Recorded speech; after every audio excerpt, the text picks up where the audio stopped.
Hello. Hey. Hello. Sorry, 2 minutes. I was doing my new monster. Milo, Nenko, Nightpop, DL, Gil. Yeah, I'm ready to see you press some music. Instrument buttons. Making music being up. Yeah, actually, the new series kind of restarting my idea, me doing plugin exploring, and actually I wanted to, first of all, going through all the plugins and synthesizers I have, and also checking the presets, and maybe someday actually modify or making my own. Not ready there yet, but actually I already changed the settings here in Arturia.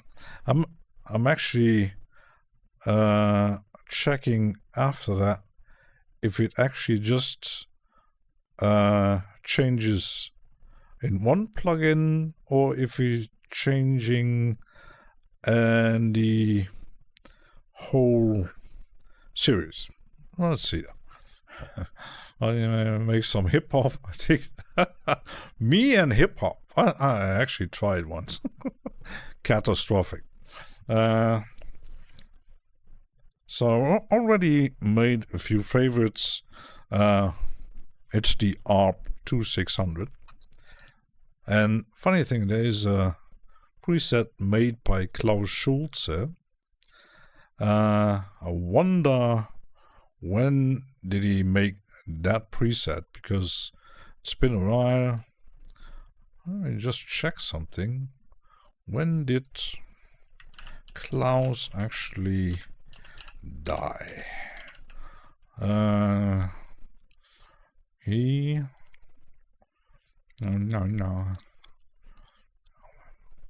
In 2022. Well, that could be still, no? Drum structure very easy. It's the chords and melodies on top that make all the difference. Yeah, maybe one day I will try. I don't know.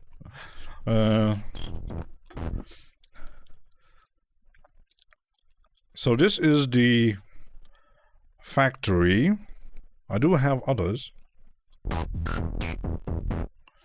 So I want to, it's already in there. I like that. I'm making also a bit of favorites.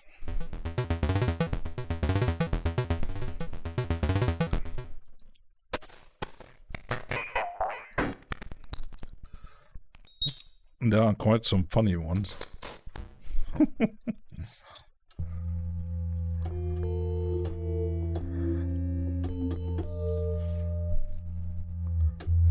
Some of the presets are pretty good. Some are maybe a bit too special. Beat that you made in the last live stream had a very nice tone. Sounded like a song in a movie.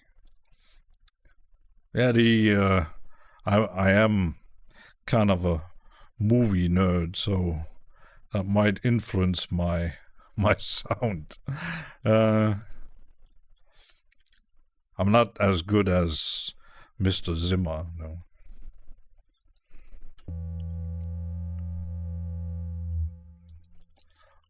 Let's see.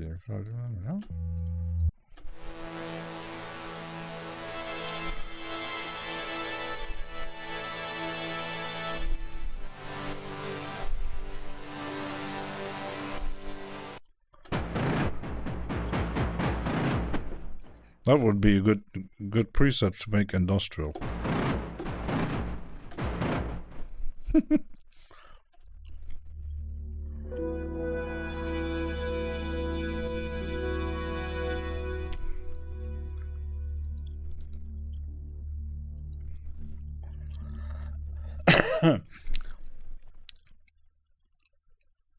It's I did watch a series of videos from one man and his songs. He did a whole, I think 5 or 6 videos on this synthesizer, but it's not easy to make presets on your own, because when you look at the interface, it's absolutely, you have actually no clue what's going on, especially if you a synthesizer noob like me.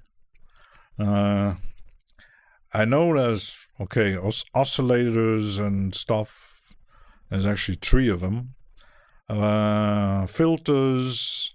The thing is, the ADSR here doesn't work like a traditional ADSR.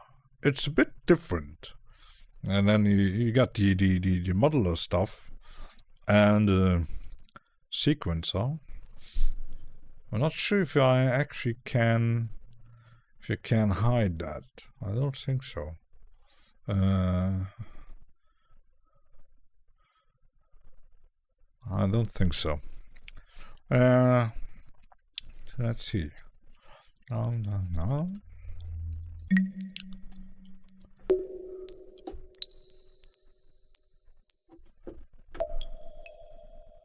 Oh, I like that.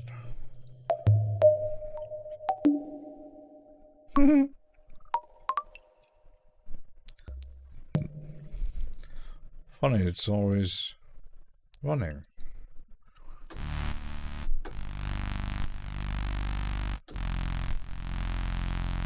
See, for example, this one is pretty slow.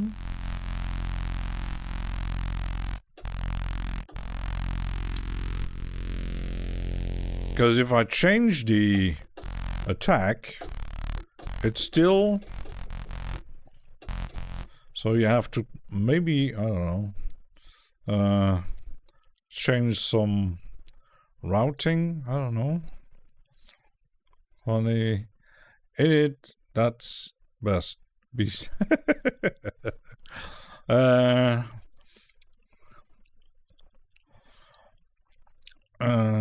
Virtual cable also, yeah. The thing when you mention Reason Studios, Reason, it's when you actually Tigrail, when you switch the rack from back to front and front to back, you can. It's probably the principle like this one, because as far as I can remember from the videos I've seen, they're fixed sounds, and you can change your sounds here, and these actually are some kind of modulation cables. That's how I learned, thanks to Reason. Yeah, probably. The thing is, when you hover over it, there is no... I don't see any information what goes where, so...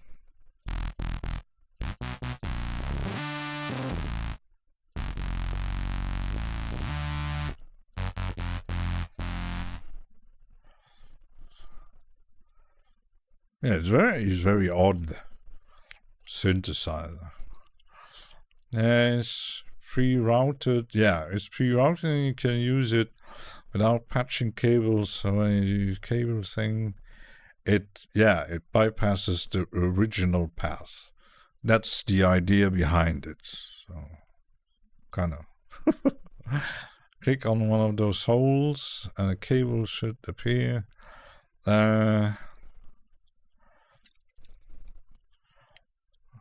Right click. I think that's working. Right click. Aha! Well, I actually never tried that one. Uh-huh. You still don't know what it's doing, but but let's see.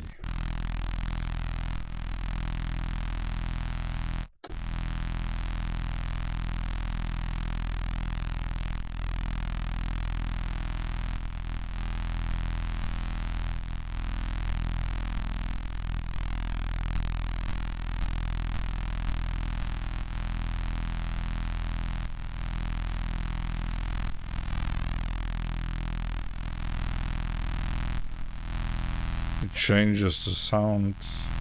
Right, so where if I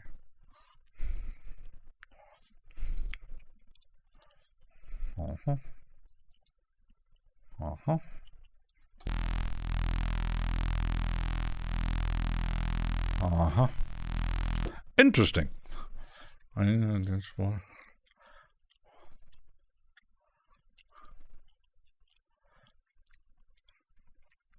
Yeah, sometimes when you mention Cherry Audio, it has a very specific sound, and it's always, can you use that sound for your music? Because Cherry Audio did, I think there are 3 models, probably myself, I won't buy at all. It's the organ, it's the old keyboard thing, and that very old cinematic stuff. I used SCA. Yeah, there. When you look at it, the 2600. So you got Arturia. There's a GeForce one, and there's a Korg made one. Each cable is connected to an energy modulation. So, send another destination. I change descending to. Always, yeah, because this one actually I did send it to the LFO here. Let's see if I just, oops.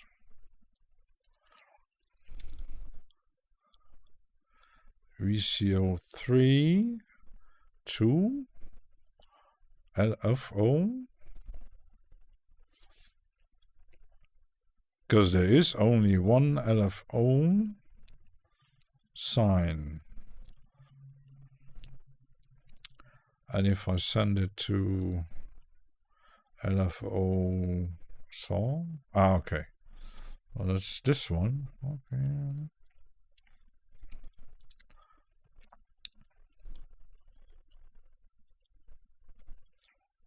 I do have a book about synthesizer, but whatever third party that you like. Yeah. There's so many things to.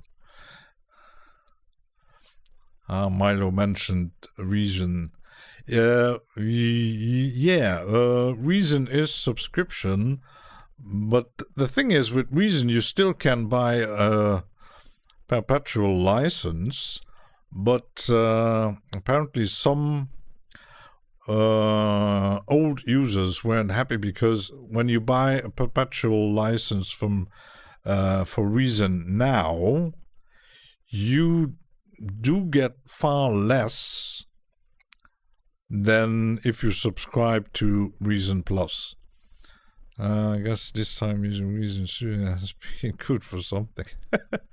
Yeah, the only thing is you got the rack, but I tried the subscription for I think 1 or 2 months, but it's the DAW itself. It's a bit.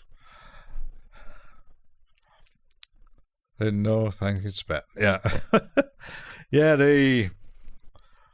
It's like when VCV Rack introduced the subscription. You still can buy the Pro version, but I actually commented on a post on Facebook, and I said, why is suddenly subscription? They answered, so that people without now need to buy a pro license can test the features of the pro version, but you don't have to pay like $200 for the pro version. But yeah, you get everything, but you can always buy, especially if you want to spend 500 gigs. Then you buy everything else yourself. But that's like most does. Yeah. Hi, Will. Will is here. So let's see. Yeah. I mostly like pads anyway. But not every pad is good. Some of the sounds are a bit, I don't know.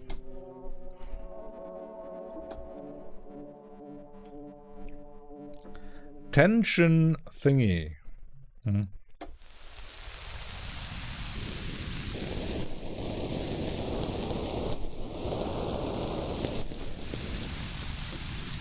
That is useful.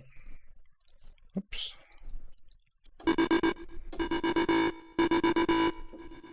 That sounds almost like a very known track.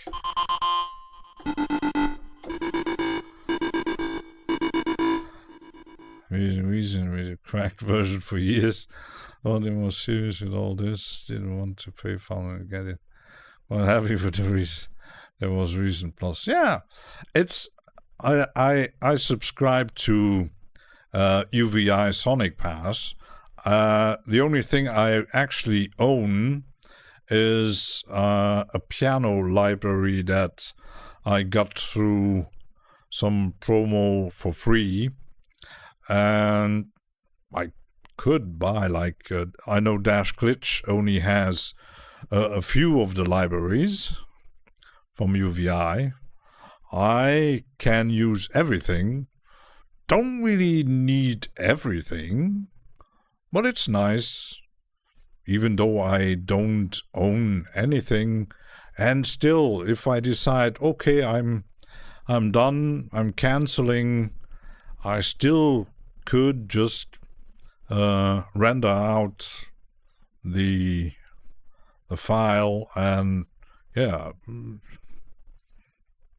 that's a method. But Rain Sound was cool. Yeah, this one is actually pretty good.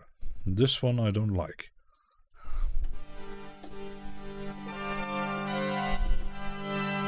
Some of the pads are a bit cheesy, I know.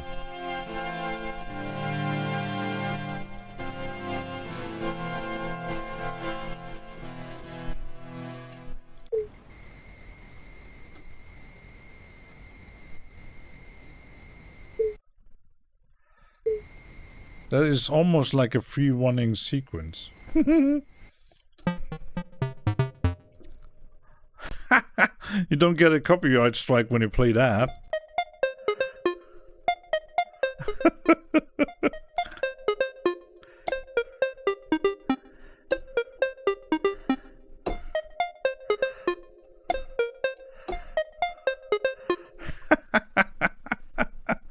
That is funny. Actually, pretty funny.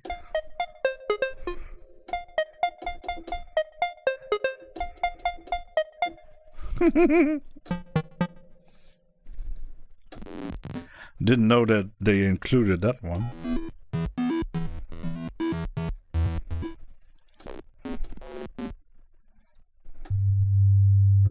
Okay, that's templates.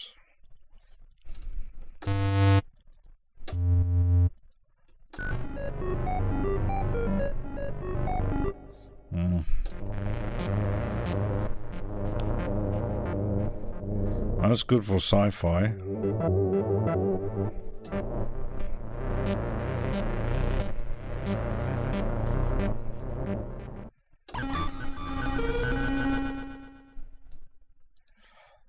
Make it sequenced.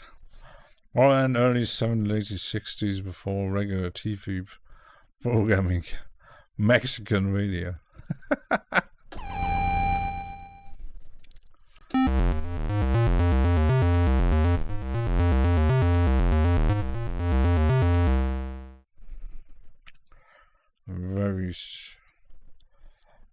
And sometimes you get two of them. Ah, okay. It almost sounds like kick. Almost like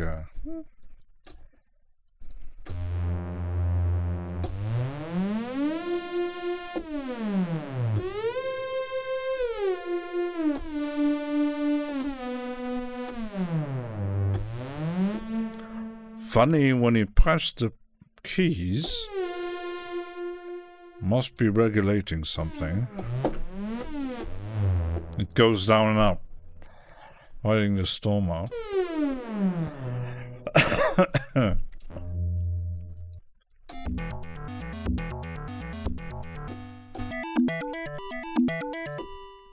And this one is actually good.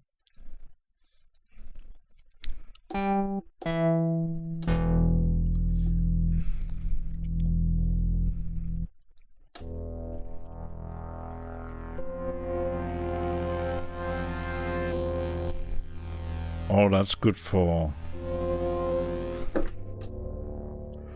dark ambient. Spooky. That's actually the synth sound I don't like at all. That cheesy. You're encountering what I encounter. Why do the companies allow the sound design their products to submit them sounds? Yeah, that's a good question. Some make presets or company, probably Arturia, asking them, oh, can you make the presets for us? And mostly you see quite the names. The only name I did see who is actually known is Klaus Schulze here. That Jean-Michel Blanchet, that name sounds familiar, but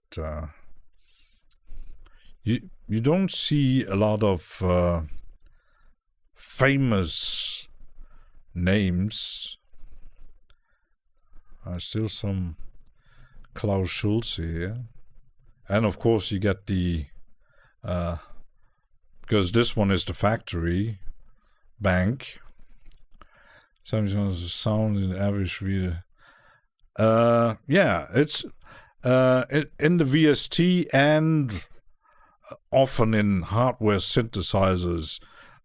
Sometimes you get a classic song made with a preset, and sometimes when you actually get the original synthesizers and you play something, you're going through the preset and say, oh, wait, that's that song. Like, I don't know, piano or organ, but I think most of them are modified. And there's always the discussion coming up, because some actually do have the knowledge or the know-how to really start from scratch right from the beginning. They load a plugin up in it and start from there. But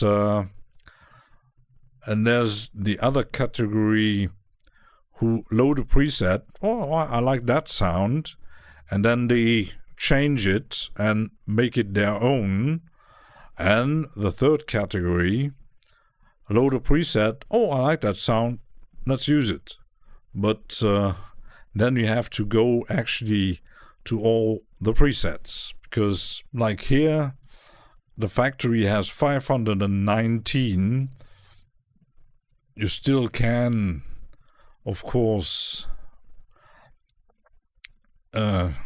check what type it is, But like I need a drum, a pluck, or a pad, or I don't know. Some maybe like here you got some drum stuff, even cymbals, but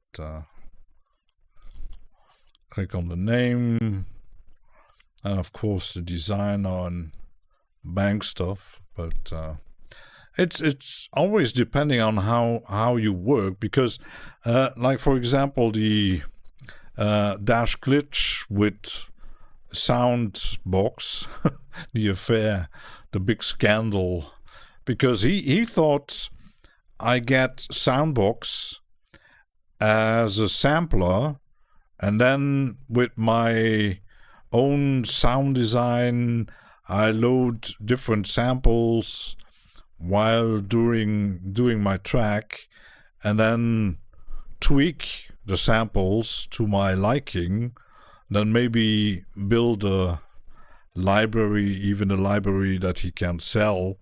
Lots of people doing that, but that didn't really quite work out as he planned.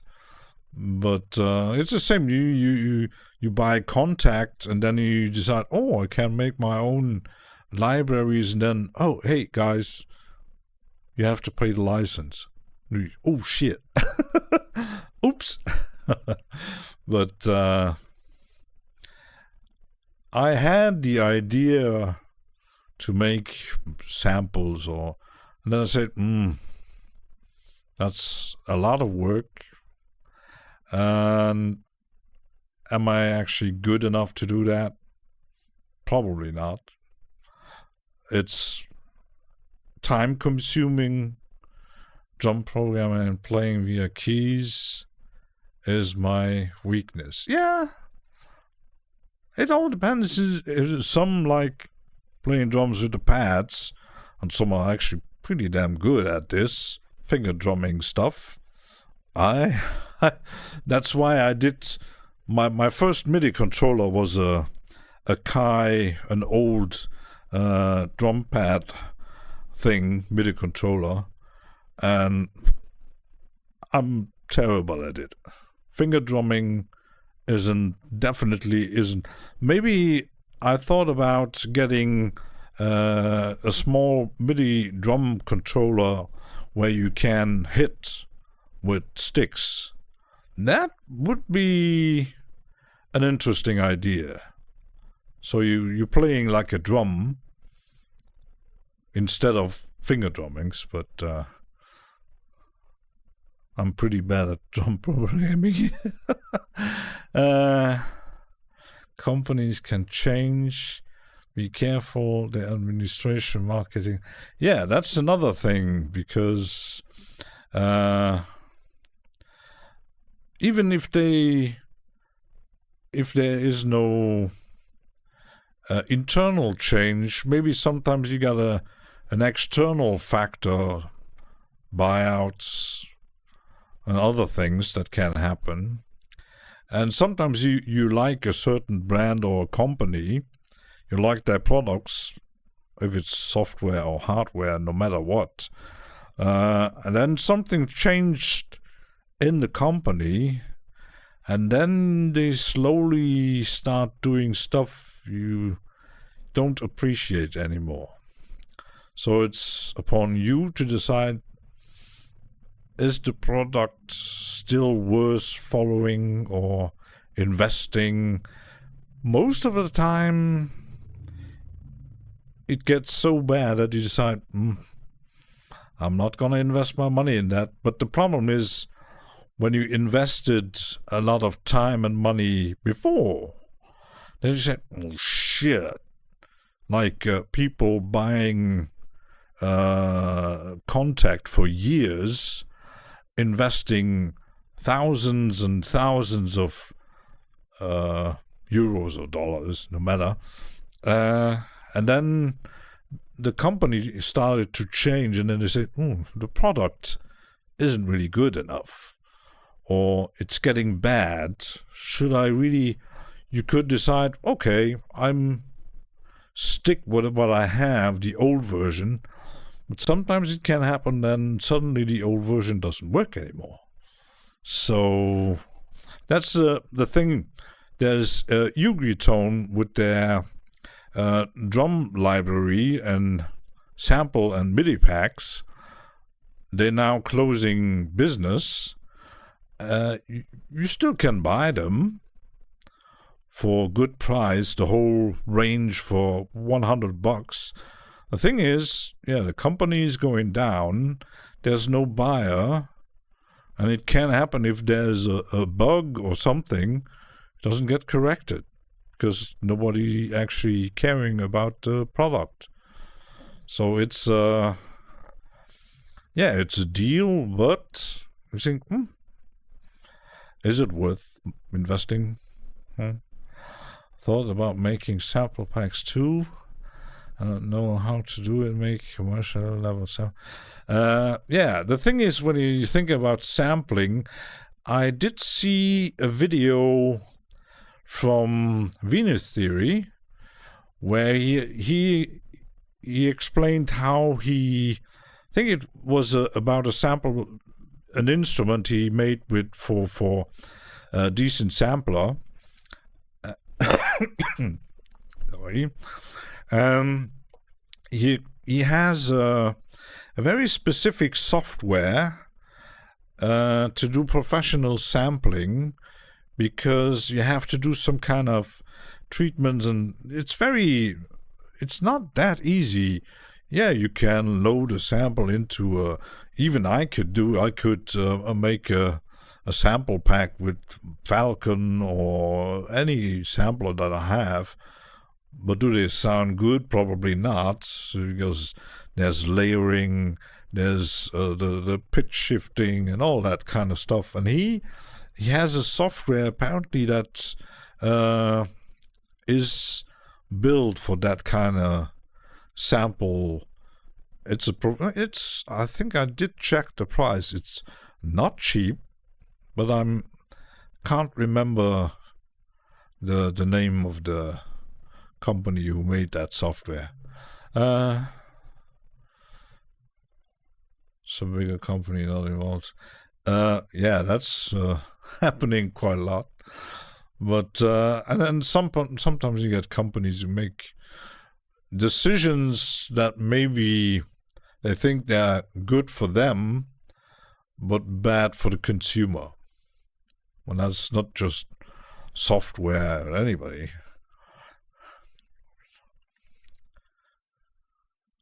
Oops. The L deleted. Oops.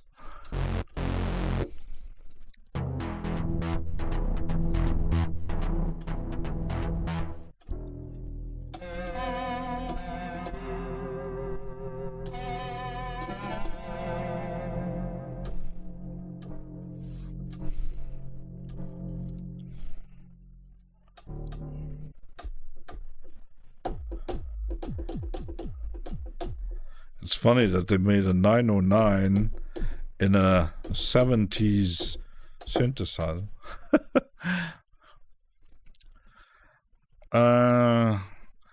VST are favorite sound-wise? That's a good question. I think I do like most of the stuff I get. There are some, like I did buy the V Collection. My first investment was V Collection 9, and I think I would say half of the content I probably will never use. But that was a time when you go, V Collection, it's half price. I can afford, let's buy it. So I didn't, because actually I would have just bought like my first plug-in Pigments and stick with it. I didn't really need V Collection and many others, because but that time I like the whole brand, it's a good product, let's buy everything. I need them once for a time. Guy turned on me because haters and such. Yeah. Everybody has their methods. 909 reverse, okay. It's a reversed. Boop, boop.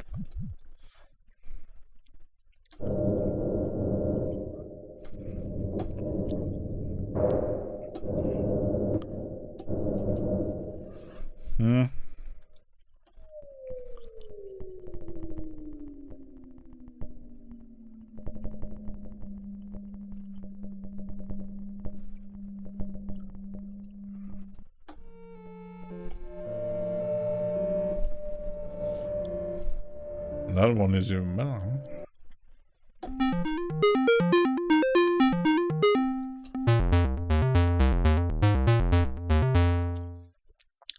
I like that one.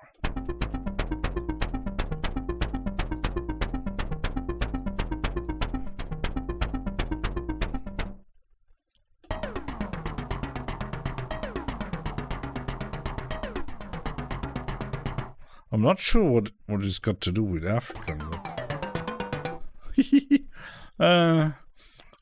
I'm still on V Collection 8. I bought 9 when it was, I think it was a winter sale or something like that, or Black Friday at half price, and I actually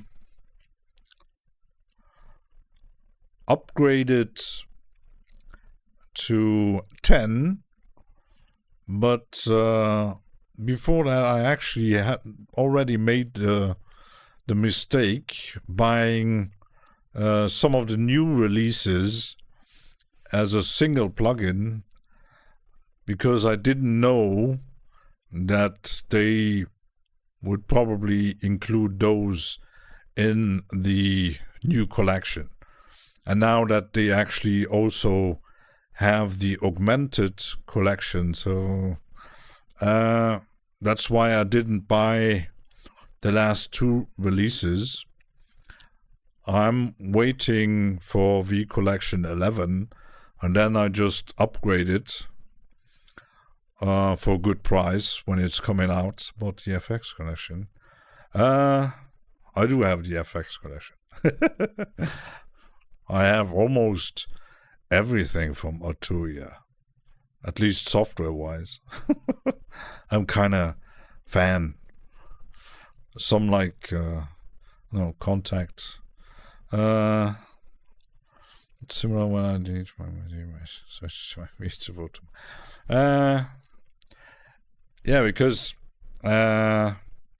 like I did buy the Acid, the 303 clone, and then they came out with the V Collection 10. I think, oh shit, because you still have to buy the upgrade. You don't have to, but and I think this time I'm just waiting out, because I'm actually not needing the new synthesizers right now. This time I can wait. So I'm just waiting it out, and then when it's released, I'm checking the price and I'm buying it. So, but sometimes you get these impulse buys. You go, oh, I need that one. I need it right now. Waiting to upgrade the Arturia and Native Instrument. Yeah, Native Instruments, actually, I got rid of it.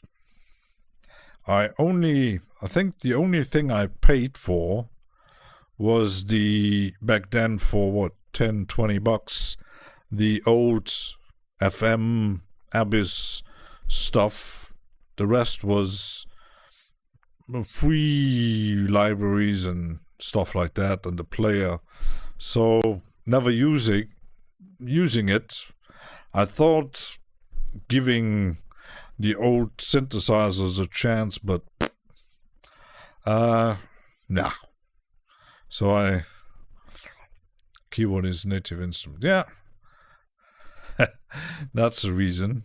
Yeah, I have a Arturia MIDI controller. Yeah, I like the brand. It's French. It's good, solid, nice software. The only thing I since a few of the last updates, when I'm actually starting loading the VST, or even sometimes with the standalone, for a short moment, it's checking my account.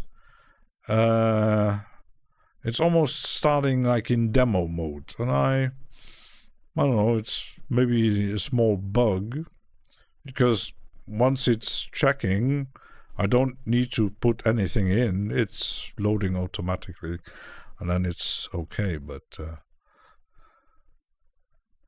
didn't go all the way to the collection figments analog lab.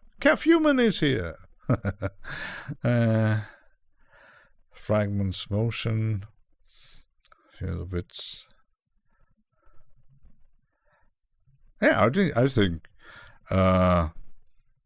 for now I can't complain about any of their products. They're good.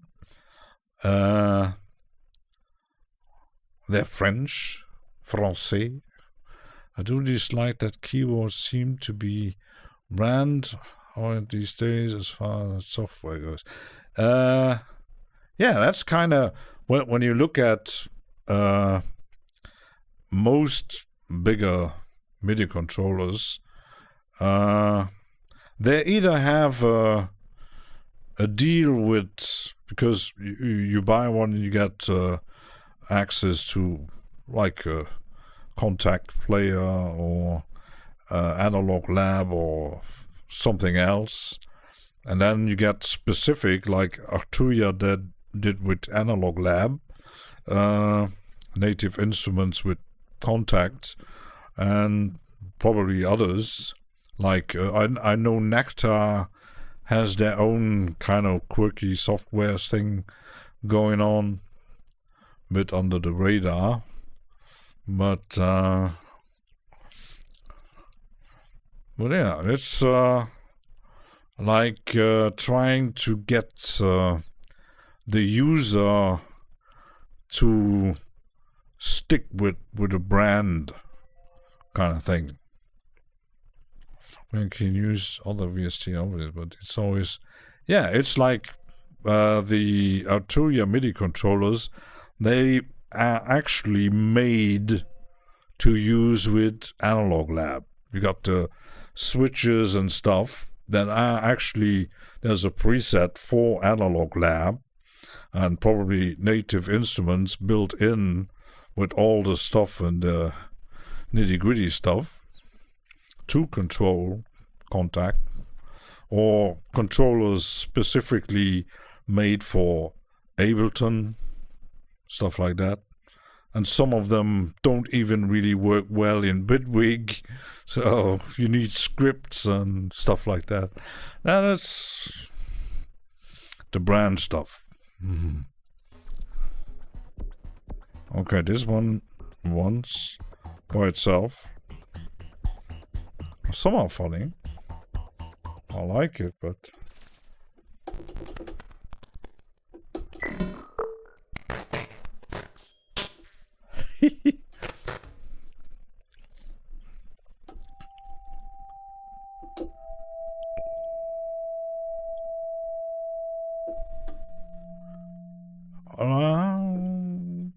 I like that.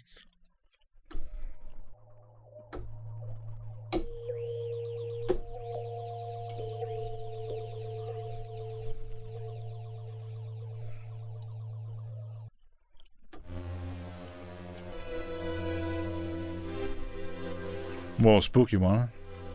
Yeah, no, Human likes his U-jump stuff. That's not good.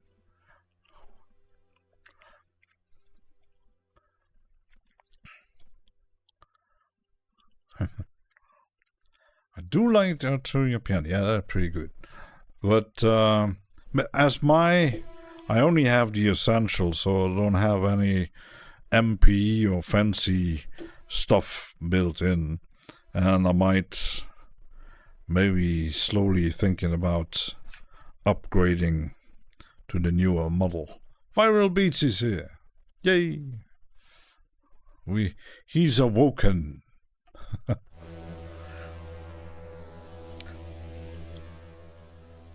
Well, that's maybe Pat, but not favorite.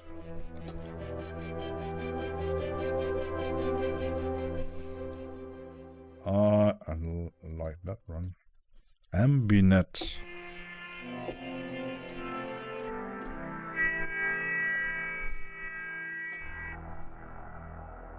On the lower sound it's better. Oh yeah.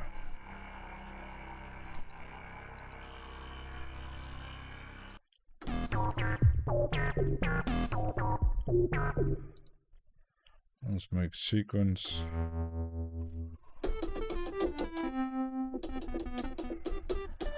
Now I'm playing James Dyson. I was a bit of an angry cat there. Yeah, it's a whirly. Classic Rhodes. Oh yeah, I got the blues. Yeah, I'm playing the blues.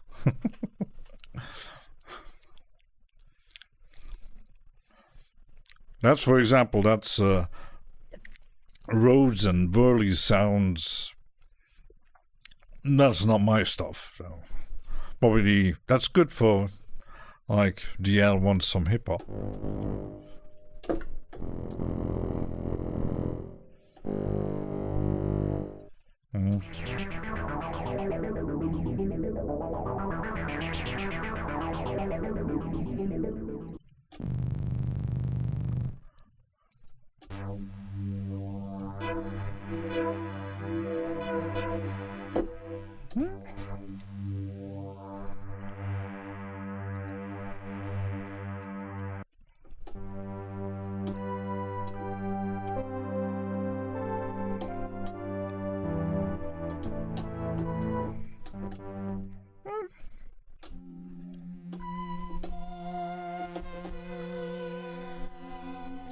This might sound good with a lot of reverb or delay.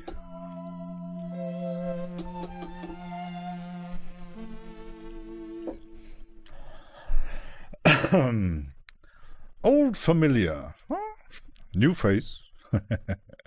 Might end up buying Behringer. That's going to Viral Beats has the V collection. What is it, 10? Going to play around with analog today. Oh, Viral Beats has birthday today. Happy birthday to you. 21 years old.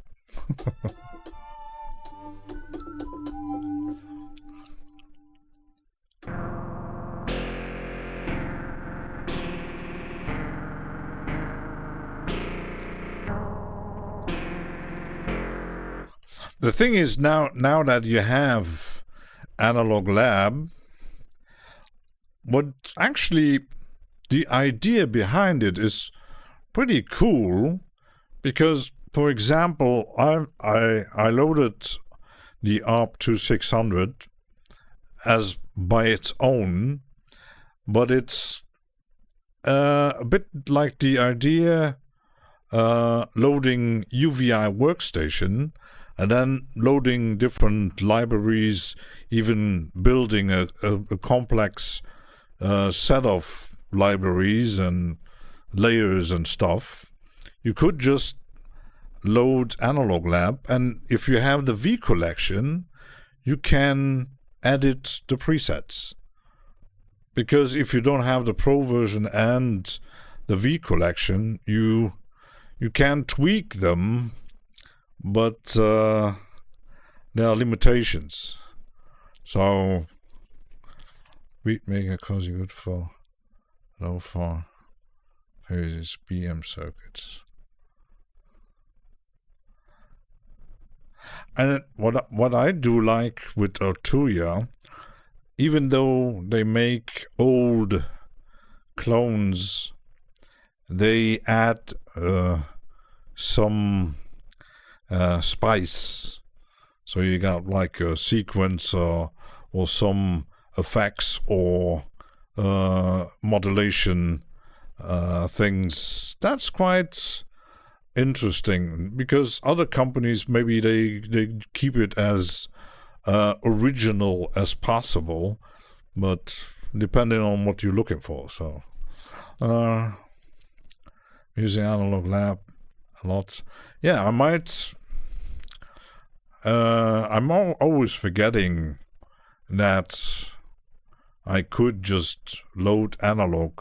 I even have Analog Lab 4 and 5 because of the 2 different collections, and it would be simpler to just load Analog Lab and then go through libraries and searching the sounds, and then if I like it, just tweak it like I do with UVI Workstation. But let's just test it, because I think I even have a preset.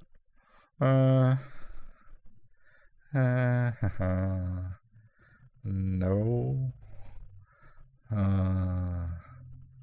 Think I did.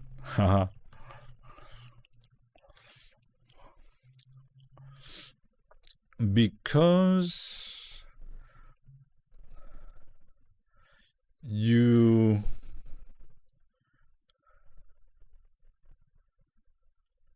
so the color things do change. That's good.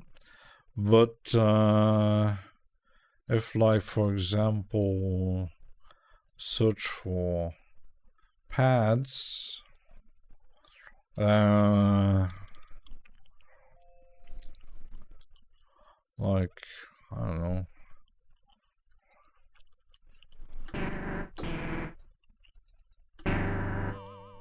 not sure if that is pad. No, it's doubling the sound.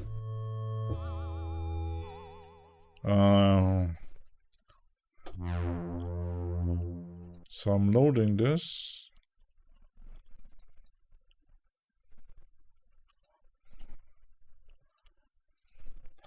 Because you can't, like in UVI Workstation, you can't multi-core. Okay, now activate that actually. That's a preset thing, because I can actually like edit the preset, but I can't layer. Eddie Böse! I don't know, nice. Sure, I don't know, I guess that was, tell me. Yeah, you can't layer in Analog Lab. So if I do edit the preset, I can click here to add an instrument. Like, for example, I change that. Okay. So I got 2 layers.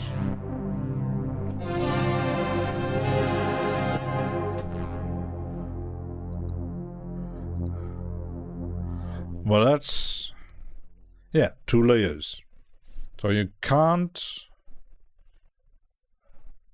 add more. That's kind of sad. It's just saying that the sounds in Analog Lab Pro aren't. Yeah, the thing is, DL, when you get, because they have the analog lab player, it's like Contact Player or what else it's comparable, like Synthesizer. You can get a player, UVI Workstation, of course, and many others. You can load presets, but this thing doesn't work if you don't have the synthesizer or the VST, for example. I didn't install everything, but what I wanted was only 30 gigabytes, so it wasn't too bad. Too bad on space. Yeah, if you own the V collection or the plugin, if you bought, like, I don't know, the like here, the Prophet 5, you can edit, but with Analog Lab, the simple version, you just play the preset, and you still can buy presets, but you can tweak them a bit, even with the, if you got a keyboard, but you can go into, like here, the presets, and do multi-layer and tweaking the effects, for example, and send to the effects here, and maybe adjusting the volume.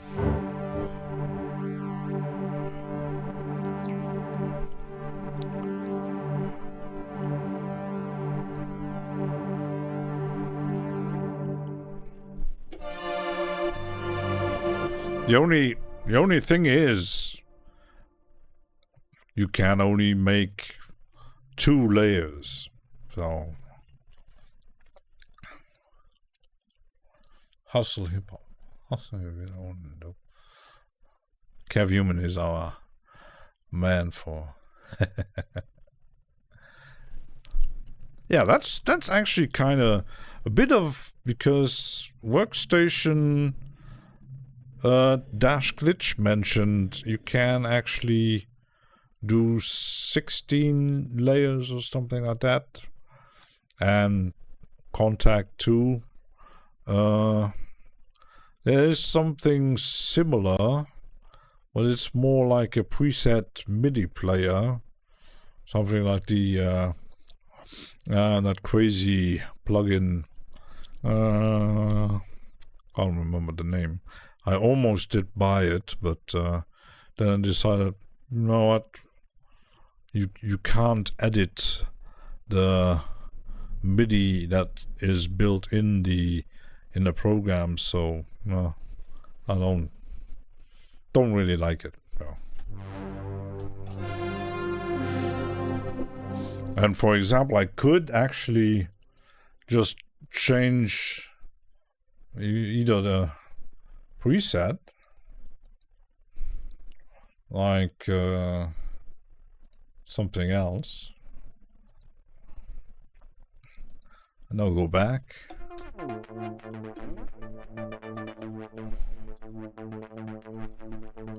But then it's lost. If okay, when I change the preset here, it's changing the layer. That's not so good. Mike! Hello, Mike. Mr. Let's Talk About Reaper from Tennessee. DL is not into drill. Me neither. It's too gangster shit. So yeah, let's see. Let's go back into my thing here.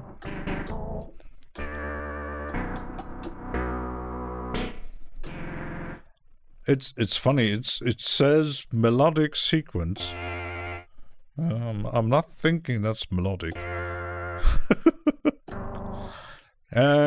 Promised us he will be rapping on the next stream. Yeah, DL wants hip hop. No viral beats. I didn't get Synth X, and I didn't get the. They released it before the Brute, Mini Brute, something like that. Because if I wait to Analog Lab 11, and someone actually mentioning there might be a release in 2025, early 2025. Hearing you say gangster shit. Probably spring. They probably could be earlier, but I think they published 3. Because the difference, let me just check the installer, because you see the difference in the 2 collections.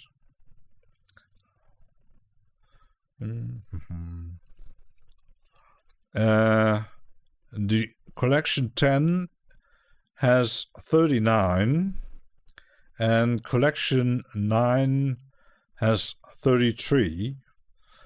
But keep in mind, I think there were some changes, because one actually they did take out of the collection. I did get it for free because I ranted a bit.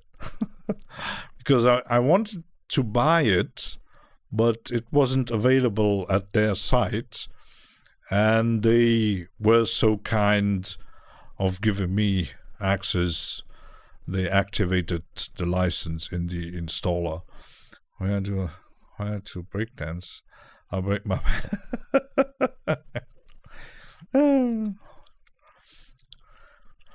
they will add presets. There was an update on Analog Lab, I think yesterday. Rant more, get more gravy. There was an update because even if you just have Analog Lab Pro, can you actually buy that? Let's check their site. Products. Synthesizer, software, instruments, lab range, V collection, Analog Lab. Yeah, it's a normal price is $199. And what's overview? No. Make it your own. Navigate. Okay, navigate. Yeah, because there is you can get Analog Lab Play for free, and you still could buy some of the packs if you do have an account. But yeah, Analog Lab Pro is $200. But then you keep in mind you don't have the V collection. Make me a hip hop beat. Yeah, if you buy Analog Lab Pro, you don't have access to the V collection because there are more. The Analog Lab Pro is an advanced, like a small version of Contact, something like that. But if you don't own the other instruments, if you buy it separately or something like that, you can't access the preset building or changing stuff. So that would be, I would rather invest more and get the V collection. That's like $200 more. It's an investment. But then you get everything. You get Analog Lab Pro and the whole range of synthesizers. So, yeah. I even have Spark. And that's outside of the V collection. Time for a short break. What do you think? Taking a break. Grab a tea, coffee, beer. I'm doing the splice. Run to okay. I had that with Bitweek, and I actually bought the V collection with their system on buying in 4 payments, like $50 a month, I think, was something like that. So Milo drinks black tea. Okay.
Who? No, he didn't miss it. Did I change something? My volume is changed for my mic. Okay. Break time. I'll be back. Bye. I'm here.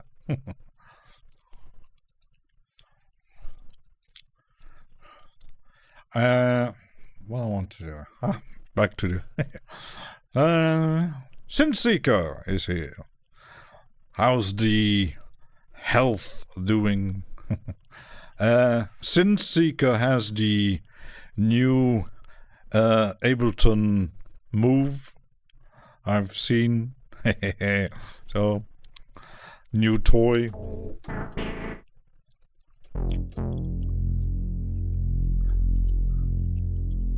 I like that.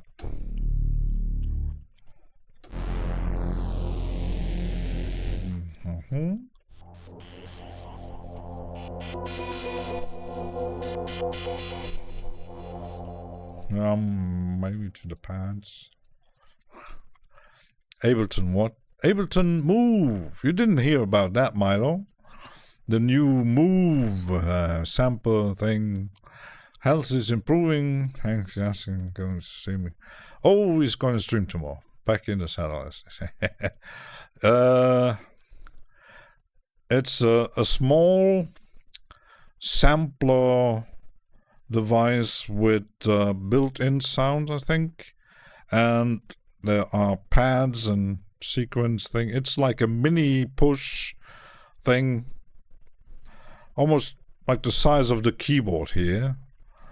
And you can actually, apparently there's a microphone that you can sample things. It's quite funny.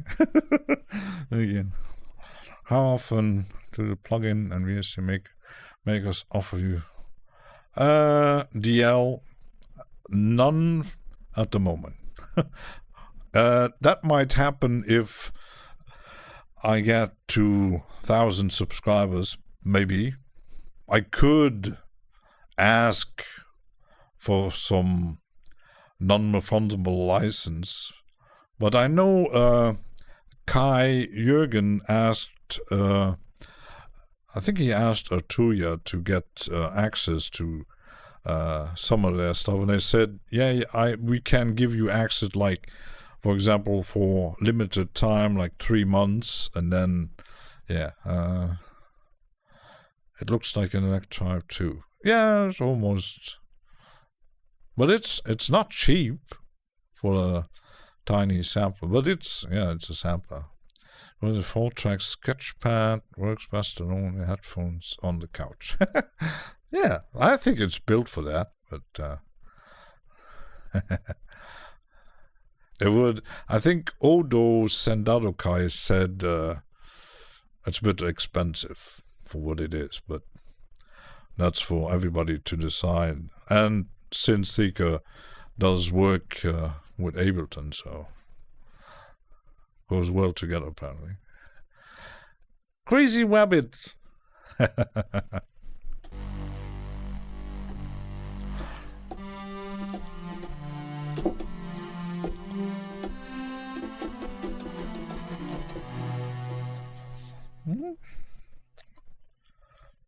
Quit pick down. Right. Yeah. Oh.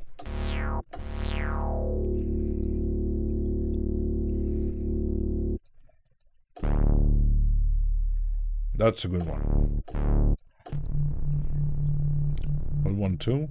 Yeah, pretty much some of them, even the factory ones. Nope.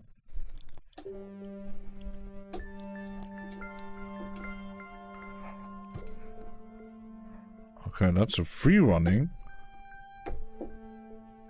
Apparently.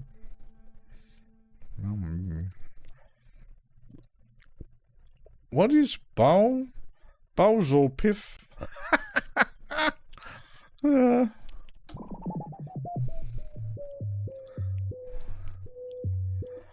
could,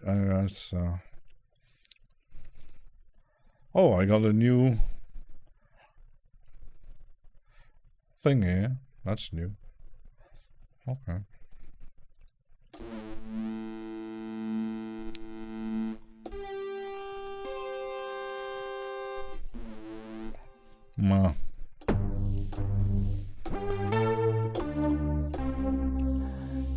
That's a panning one.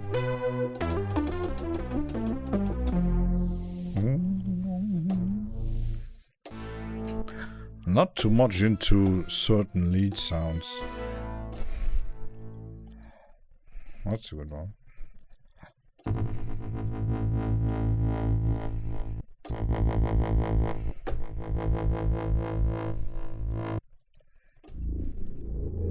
That's for Andy.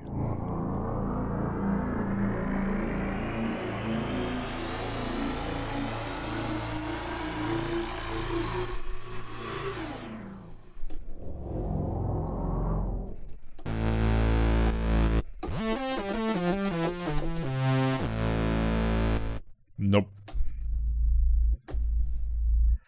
Yeah? Nope.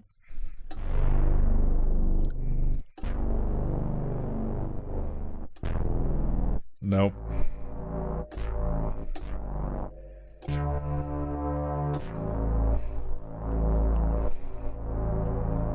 Maybe. Try to move out. Extra money.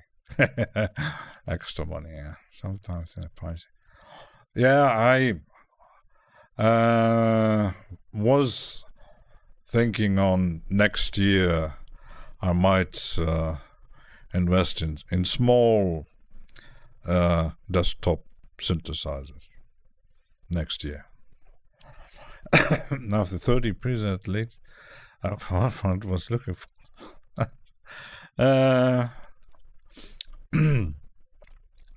Yeah, Eddie mentioning Eurorack. Hey, Runner Joy. Yeah, it's the Saturday new Noob series. Me exploring actually my synthesizers plugins and checking presets for tomorrow.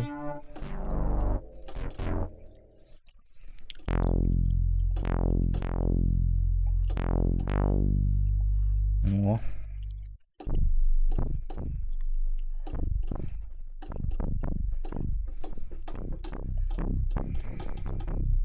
Yeah. That's the sound I don't like at all.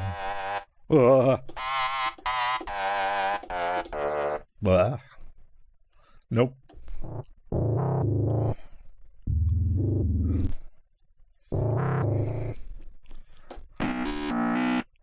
Nope.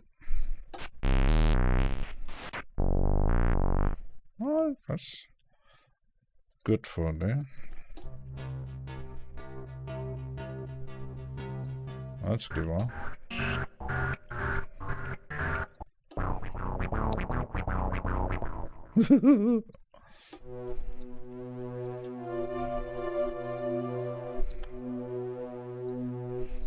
The names are funny.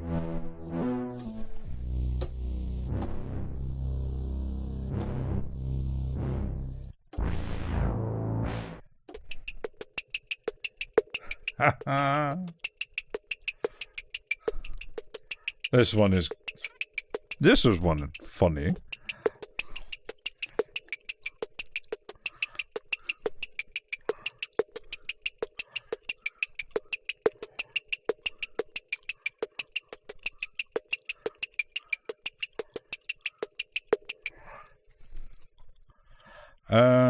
And do you have a top 3? What they would be? Well, I don't know. I have favorite brands, but I still check sometimes my email account from Google to see if someone actually sending me, oh, I made a new plugin. Can you test it? Even though I actually don't make any plugin reviews or something like that. I'm not Alex Reed or something like that. I'm just looking for presets here.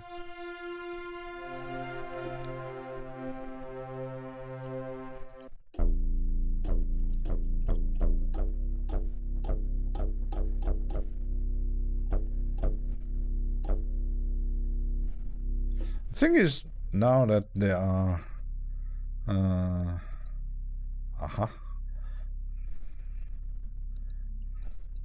let's make that one bass. How long can you Okay.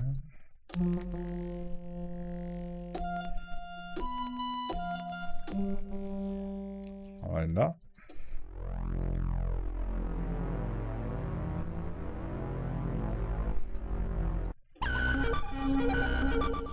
Weird. Oh my goodness.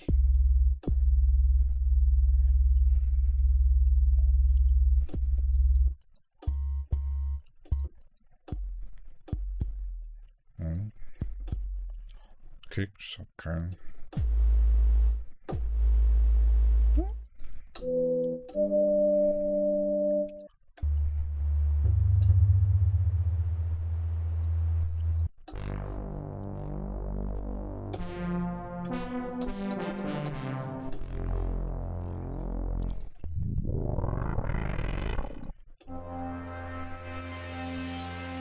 Canadian. I see.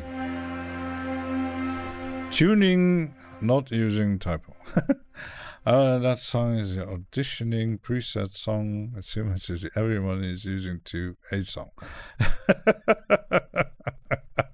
Well, preset to like analog map.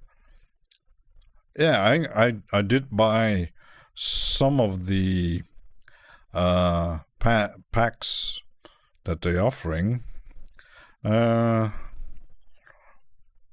Not all of them would be a sound that I'm looking for. So, and as I don't really play some of them that much, I didn't really gotten to actually taking down and choosing favorites.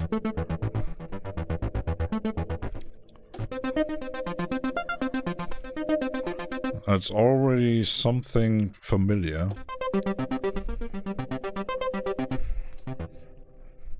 I like it. That's Cat Planet.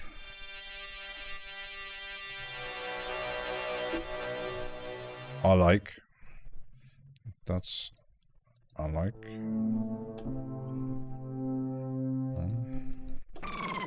Nope.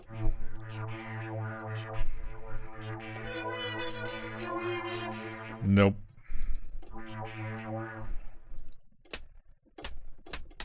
Oh, hats. Funny.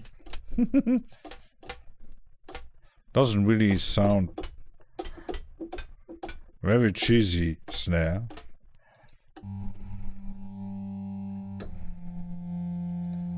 China voices. Nope.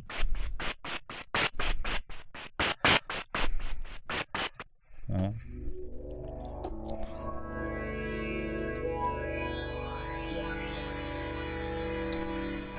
Even though I don't produce music, I can forget my lines. You know, me face. Yeah, that's a hello. That one. I always talk about it. The only funny story, I did have an organ. Can't remember the model. Was quite expensive. 2-deck, really heavy organ when I was a teenager, and then actually my grandma bought me some cheesy Casio. No, it wasn't the Casio. It was another very cheap brand that made keyboards, or I can't really say synthesizer, for kids, and my good, that thing sounded awful. I every time when now I know Bontempi. Let me check. That was a brand. I'm not sure if it was Italian. Bontempi.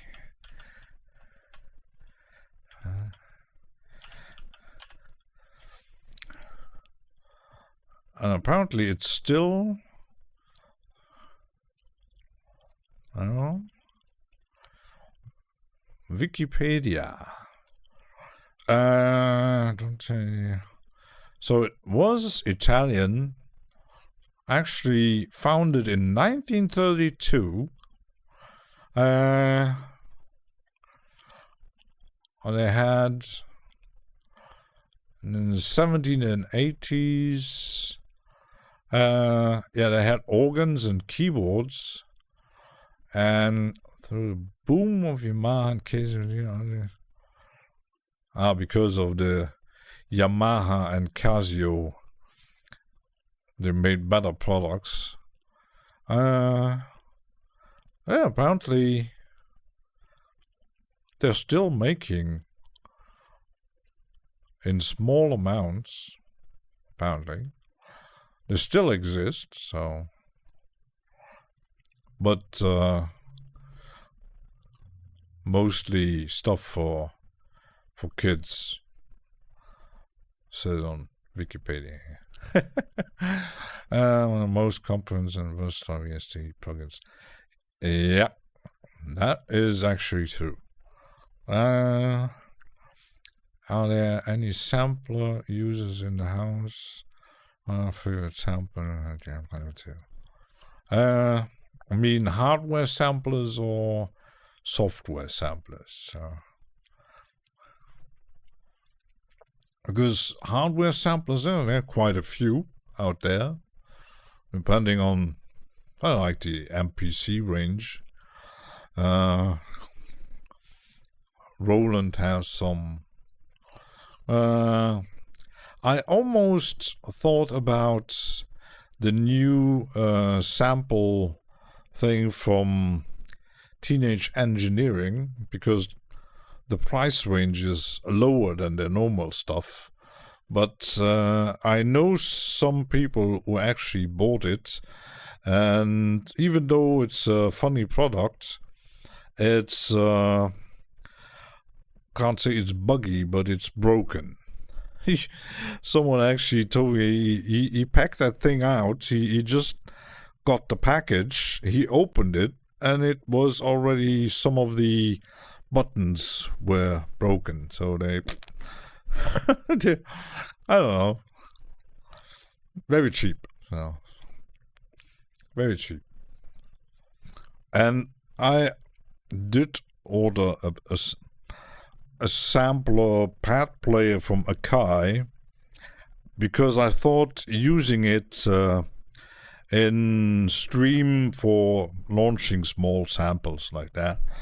But I hooked it up, and it needed so much gain to actually, I couldn't hear it. So I thought, it only cost $100, but was very, very cheap product. So I sent it back. Software is my focus for Frost House, MPC Live 2. In the studios, I think the sample player in Reason is pretty good in the rack. And software samplers, I have software sample. I have some more specific for drums, like Tal Drum and Battalion, and then I got Tal Sampler, and then some plugins that can do playing sampling, like Faceplant and Falcon and Pigments, Synthesizer, but they are not really samplers. So the only one who comes, Serato sampler, yeah. That for me, it's I do have Initial Audio Slicer, who is kind of a bit like Serato but less sophisticated. But the problem is it doesn't really work well in Reaper. Cheers, Synthesizer. I will.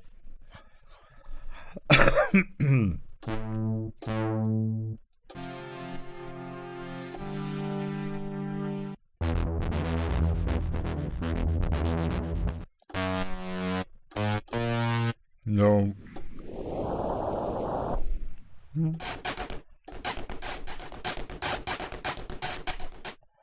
What might be fun for? Huh?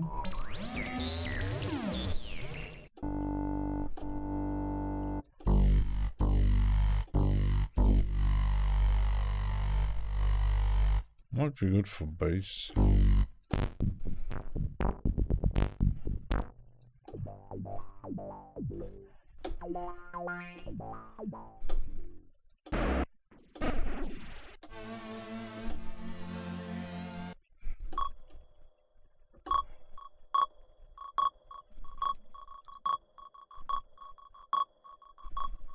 I could, let's see,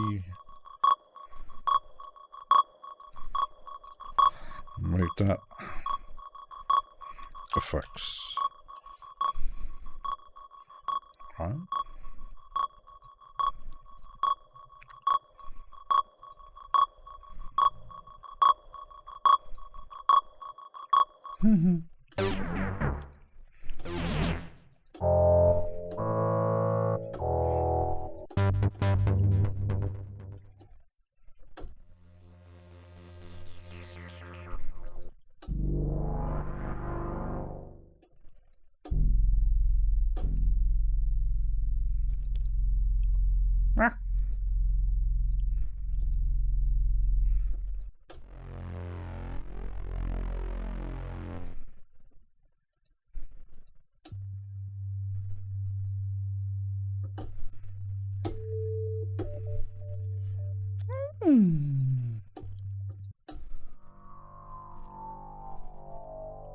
You.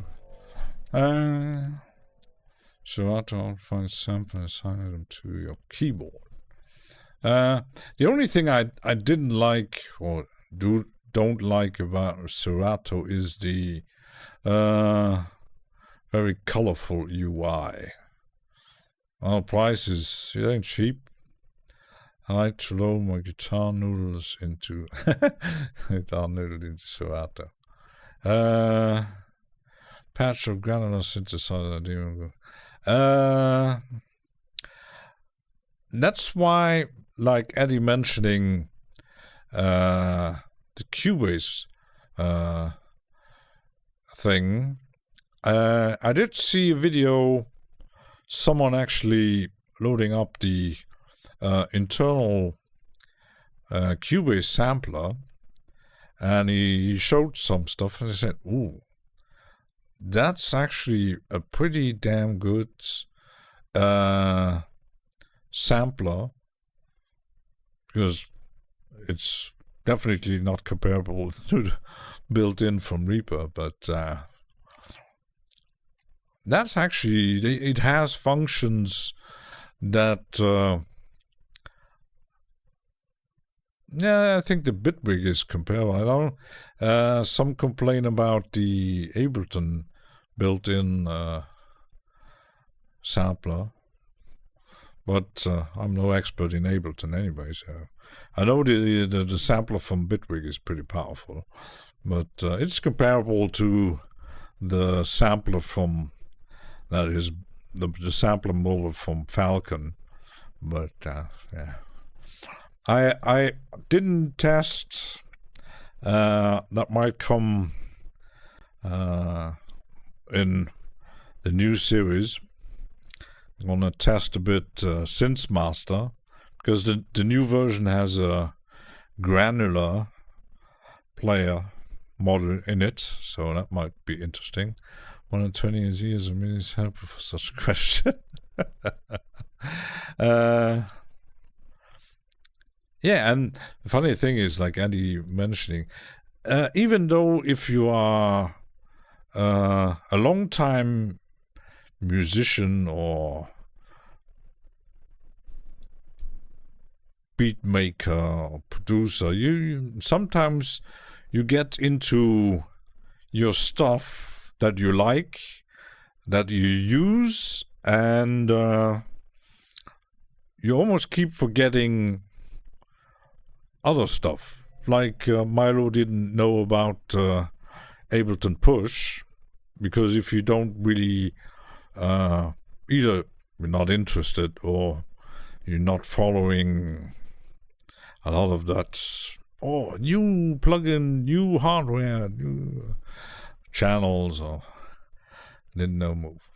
I heard about it somewhere. Someone posted it. Oh, what could that thing be? And then like 2 weeks later they actually released it. So so a bit kind of, it's there now, buy it. Yeah.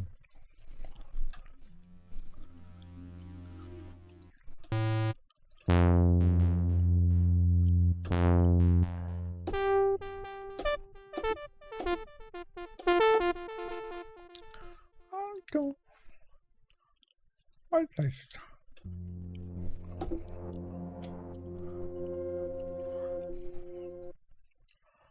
Delay small. Nope.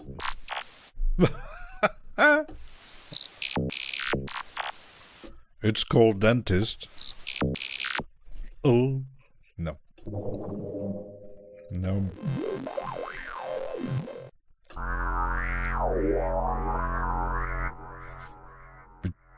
You think it sounds like a didgeridoo? A bit, but no. So that's the sound I'm looking for.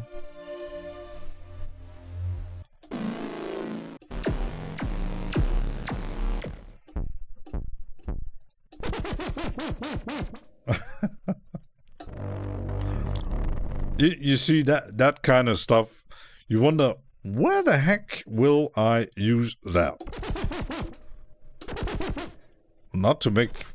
What are you gonna do with that? Tweak it a bit, but pretty stupid. Or that. Horrible.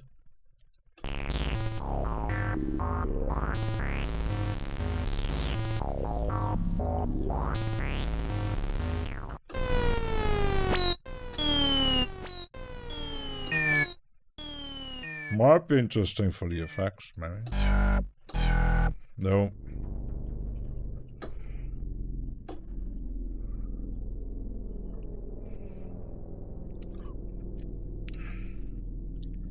Mm-hmm.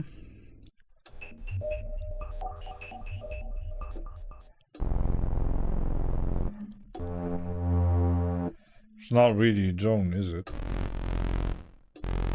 No. No. No.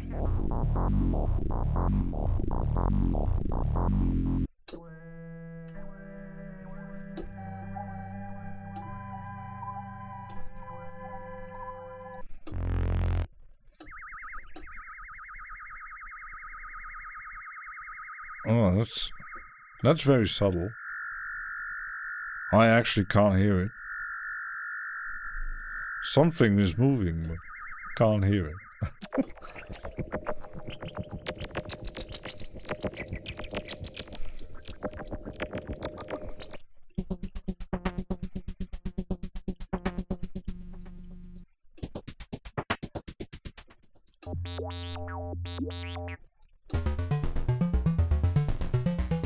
Oh, that's a very classic sequence. And that's the sound I really love about the old synthesizers.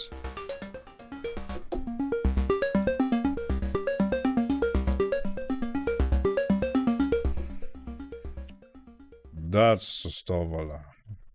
Yeah. Down, fat chop is included. Yeah. The movie sampler too, that makes you want one. Hey, what? I think it's 400. I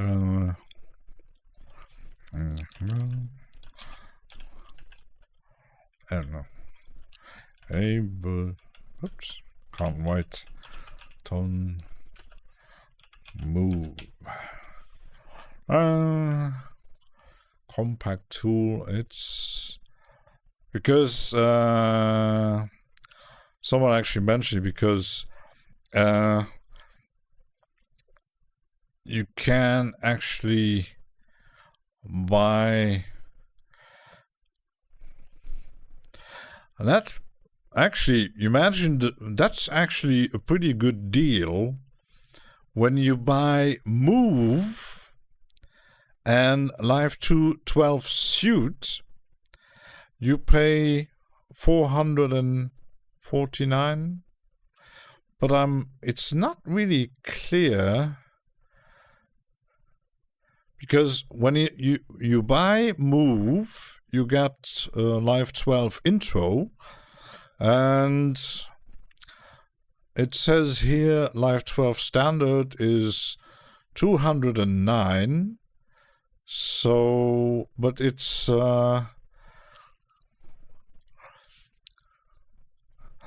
not even on stock anymore. So, but the price, yeah, it's normally it costs $449.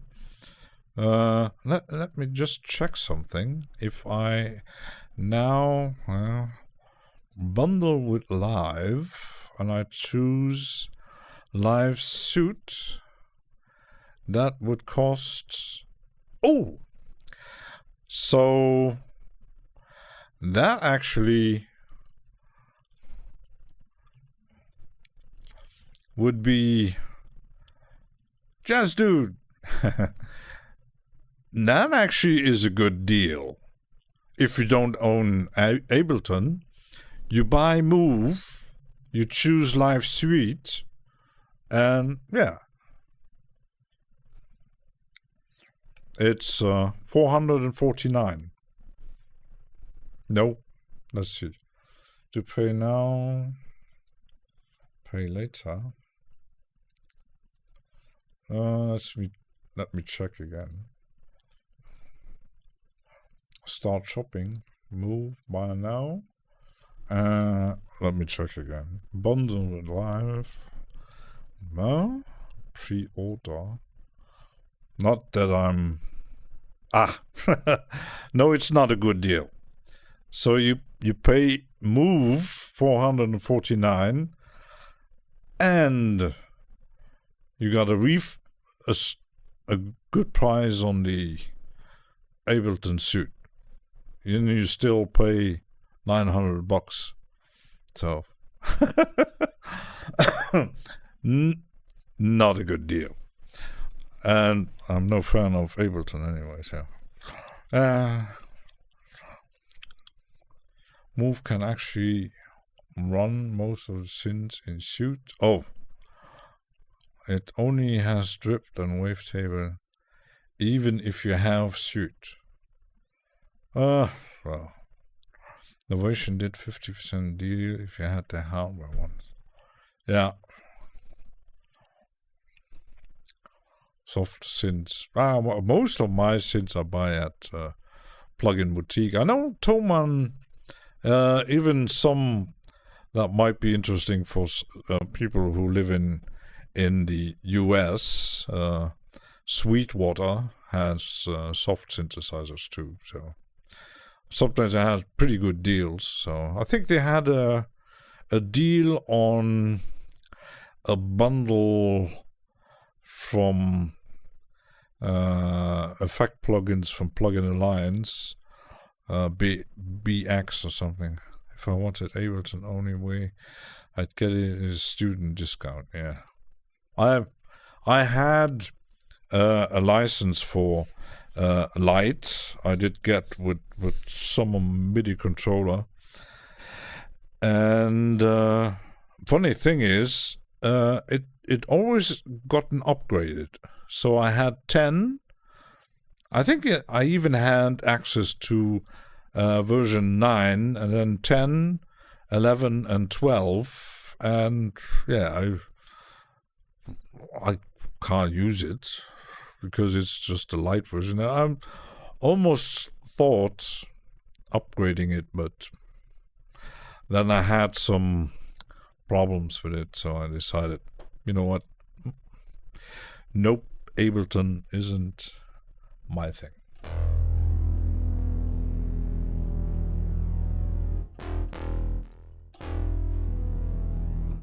Might be good for bass.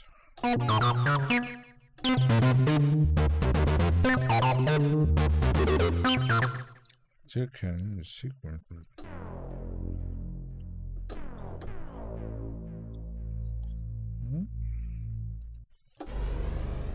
No. Haha, that's a very known one.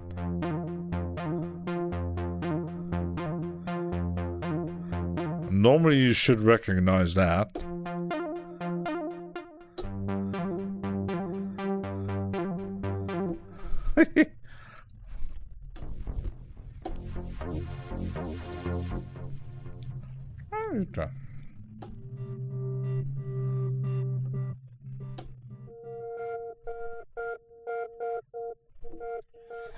Might be interesting for later.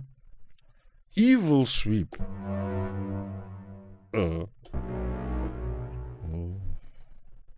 False pad. Not worth bothering with standard. Yeah, I know.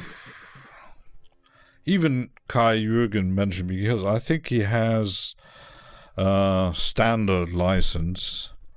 I did test the whole suite before deciding not to buy it, but because you got the, I think it was 90 days, played around with it a bit, and then it's like with everything, you either like it or you don't, no matter what it is. But I don't like the UI. I don't like the workflow. I can't say how it sounds, because that is actually not the main reason. But it's mostly how it looks. And it has some quirks that don't really how I think or I have my workflow. It doesn't work in Ableton at all. If I would do like really hard-hitting techno or like really club stuff, then yeah. But I know you can make ambient and dub techno in Ableton, but latest update was very good. Yeah. If you can use it, if you're happy with it, go for it. Nobody actually, there are people saying, wait, you using Ableton, you're an idiot. Why did you buy that? Or you should use Reaper, it's the best. Or just use Bitwig, it's the best. It's an interesting, didn't work. But you could make a track with just intro light. It actually would be because I did get it for free. Back then it was still available. Bitwig 8-track. See, just use Cubase is the best. So I say Renoise. Renoise is absolutely the best. No doubt about this. Yeah, it's the best for, how could you say, it's the best tool for you.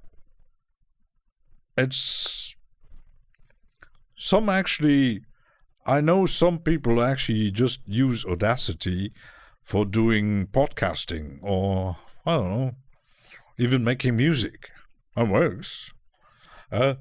But did start the face splice plan for Bitwig, but I wasn't.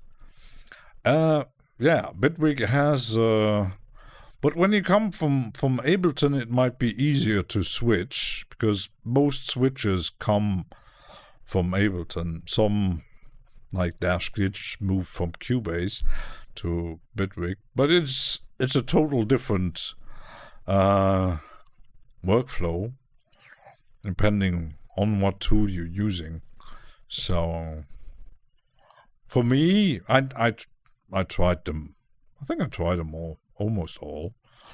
And some tools you think, oh, that's my thing. And some it's like the sounds. Some you like and some like those people who can't stand certain sounds. Like I seen a funny video, a girl who couldn't stand the sound of styrofoam. Styro. Ableton users do migrate to Bitwig a lot. On sandboxes, plugin and a better modulation. Yeah, that for many, that is a good reason to switch. And I think he's a guy who makes who did make content on Bitwig for a short while, but he's mostly focused on Studio One, and now that they released a new version, he did make new videos, and he has some videos about DaVinci too. But yeah, he likes Studio One. There's one guy who actually an absolutely huge fan of Cakewalk. But he did make a second channel for Sonar from Cakewalk, and apparently now it's subscription based. And I'm not sure if he's actually going to continue to make content for.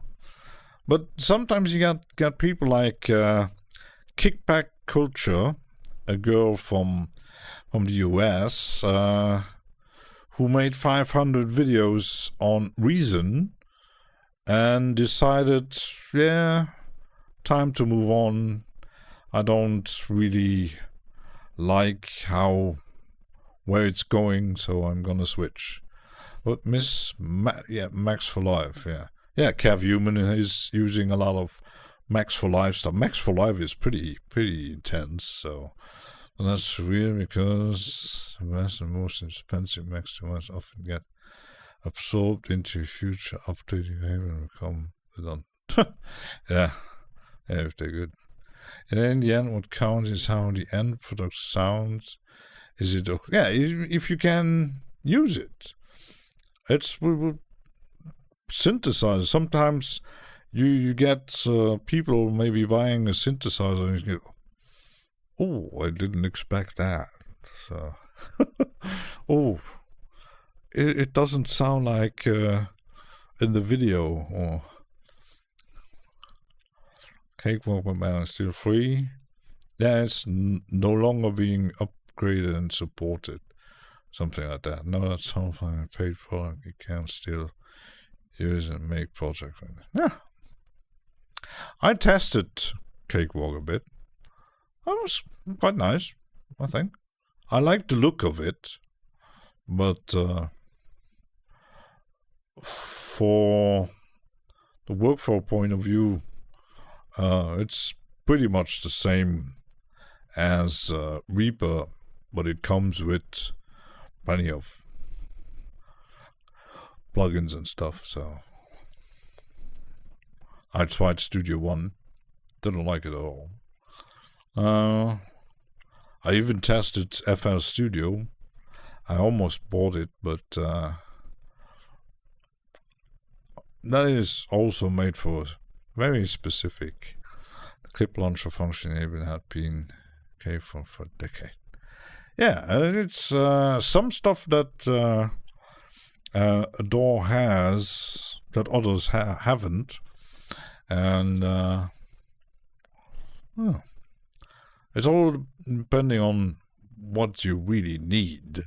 because I have funny plugins that only run at 24-bit. Got you, Eddie. I know. I know there was. I still have it. VCV Rack, and there were a range of modules who actually you could only work with those modules if your interface was on, like you said, 24-bit and 69 kilohertz. That's actually quite stupid. to make a VCVAC module that only works in that sound format, sample rate there. Yeah, FL Studio is. I mean, you don't buy a certain, like, you don't buy Bitwig or Ableton or FL Studio if you are actually making metal or rock or folk music. Then you buy, I don't know, Studio One, Reaper, Cubase, stuff like that, or Pro Tools and Logic. But if you're doing, like many people who still doing, like even the Gabber hardstyle people, and even those who make more industrial stuff, they use a lot of Reason. I know quite a few who still love using Reason, but if you're under the Nyquist theorem, makes sense. I don't even know what that is. Time for a short break. Me doing a lot of blah blah here. Time for a short break.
Yeah, I'm back. So, I was thinking, because I'm looking for presets for tomorrow stream, I wanted to keep it very minimal, and maybe I'm just gonna try to make a track as a challenge for the next streams with one synthesizer or one sampler or one drum machine or whatever. Oh, yeah, bingo. 24 makes perfect sense when recording synths via hardware. The best production.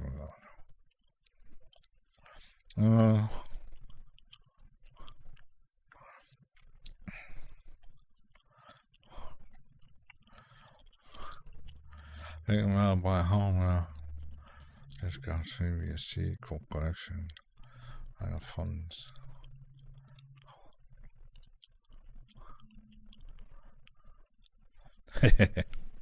Hello.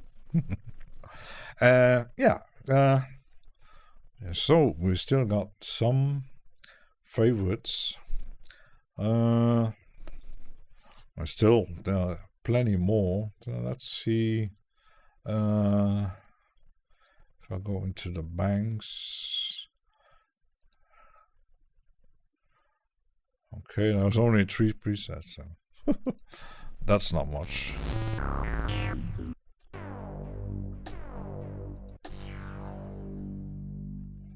Okay, banks.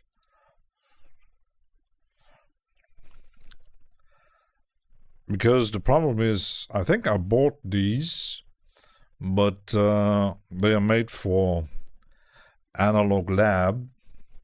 So in Analog Lab, let's check Industrial Fractals. If I choose Analog Lab and I go into my sound banks, there. Yeah, 32. So yeah, I had, when you mentioned sample rates, I had 48, and I had some. I might change it back, but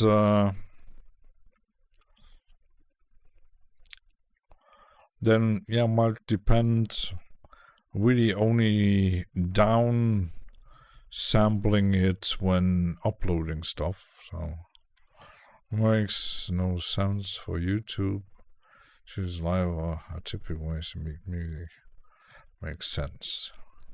Yeah, the problem is I already mentioned that when with the sample rate, because I had as standard 48 and I downsampled some recordings I had with some dialogue, and I loaded that one in Wavelab, and it's changed my setting of the audio interface, and then suddenly the browser didn't work. So that's always something to keep in mind. But if you decide, okay, I'm just going to use like 96, you have to stick with it and just change the sample rate for the very, very final version. Well, I think when you upload it when you make a video, not sure about YouTube changing automatically. I don't know. 50 years old FM radio. Which was 15 kilohertz linear. Yeah, I have to test around, because they said 48 is for its DVD sound. So, and doubling it 96.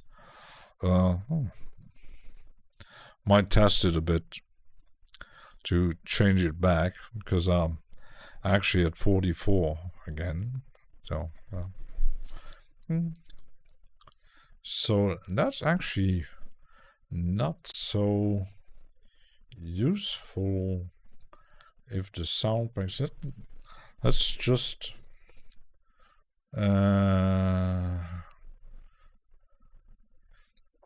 because here you don't have access to the shop. So, nah, wind touch, there's only one. So it might be,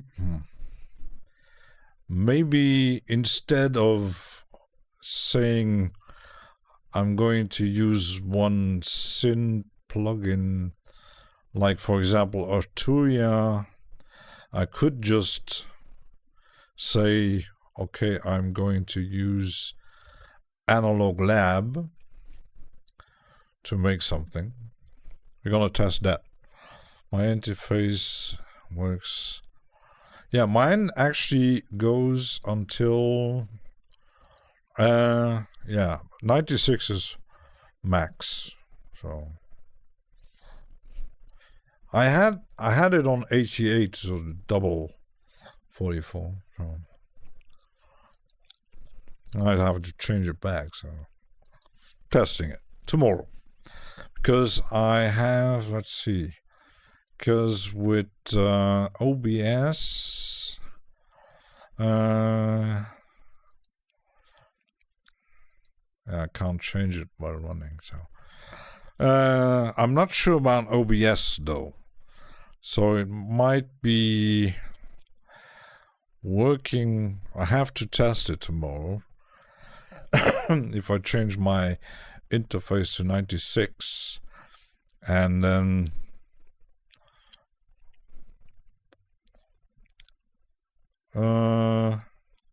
because I don't know, where's the setting? The output, there is no, there's the bit rate, replay buffer, streaming, so that's the encoder, but there is actually no,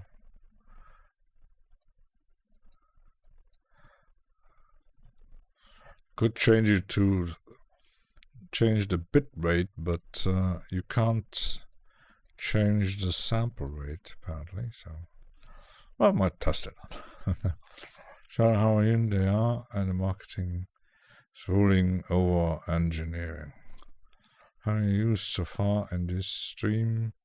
Yeah, just the I was actually going through searching for presets for tomorrow, but I think tomorrow I'm going to use just Analog Lab. That would be a bit easier than just and might even do that more often, using like I do with UVI and the workstation.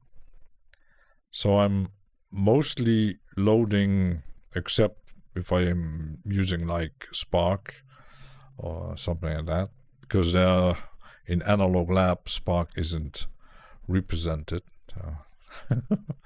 So I might because when I using Analog Lab, I have a bit more access to sound banks, and I didn't get that one. Even though I don't do reggae, but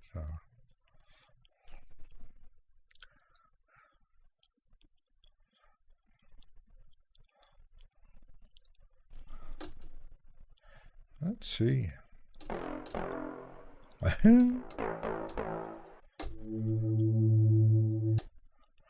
You see the whole pack is for pigments.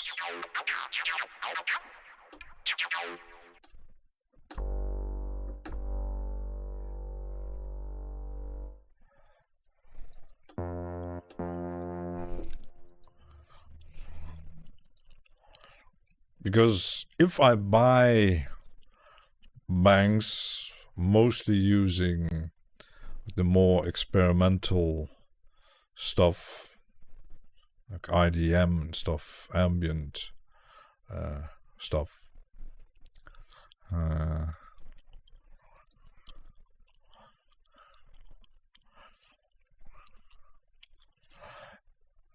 Dunka. Dunka. That's like me with the Psytrance rhythm. I always, when I hear Psytrance, especially the rhythm, the kick and bass, it remembers the Bonanza series soundtrack. That's just going.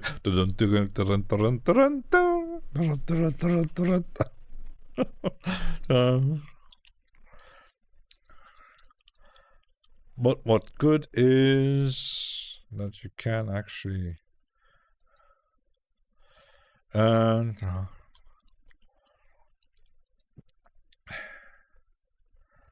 why isn't it no, now it says installed, okay. So apparently there are updates there. I have to check a bit there's so many new ones. Could ruin yourself. And all those sound banks. Why do you need bread and butter setups? Because you can't do anything else with it. An emotion!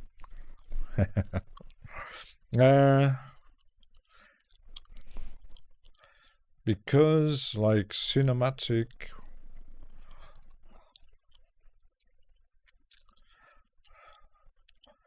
no. Might use that for tomorrow.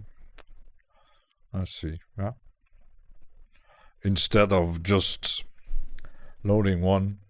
In the future, I'm going to use Analog Lab more for at least for when I'm using Arturia. And I might even change my, into my Reaper stuff here. I'm changing, might just delete those because I might not use that stuff, and then just use the doing it like that. Funky Bassman is here. Hope it's all good. Yeah, I'm good.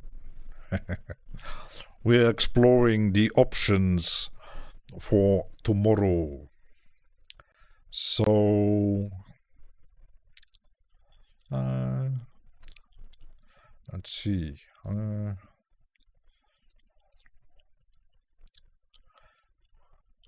Outer Space. Well, that's all Mini Freak. Looks like it. Okay. That's a bit. You get some packs for specific synthesizer. Like this one is just Mini Freak. And let's check another one. That's Mini Freak 2.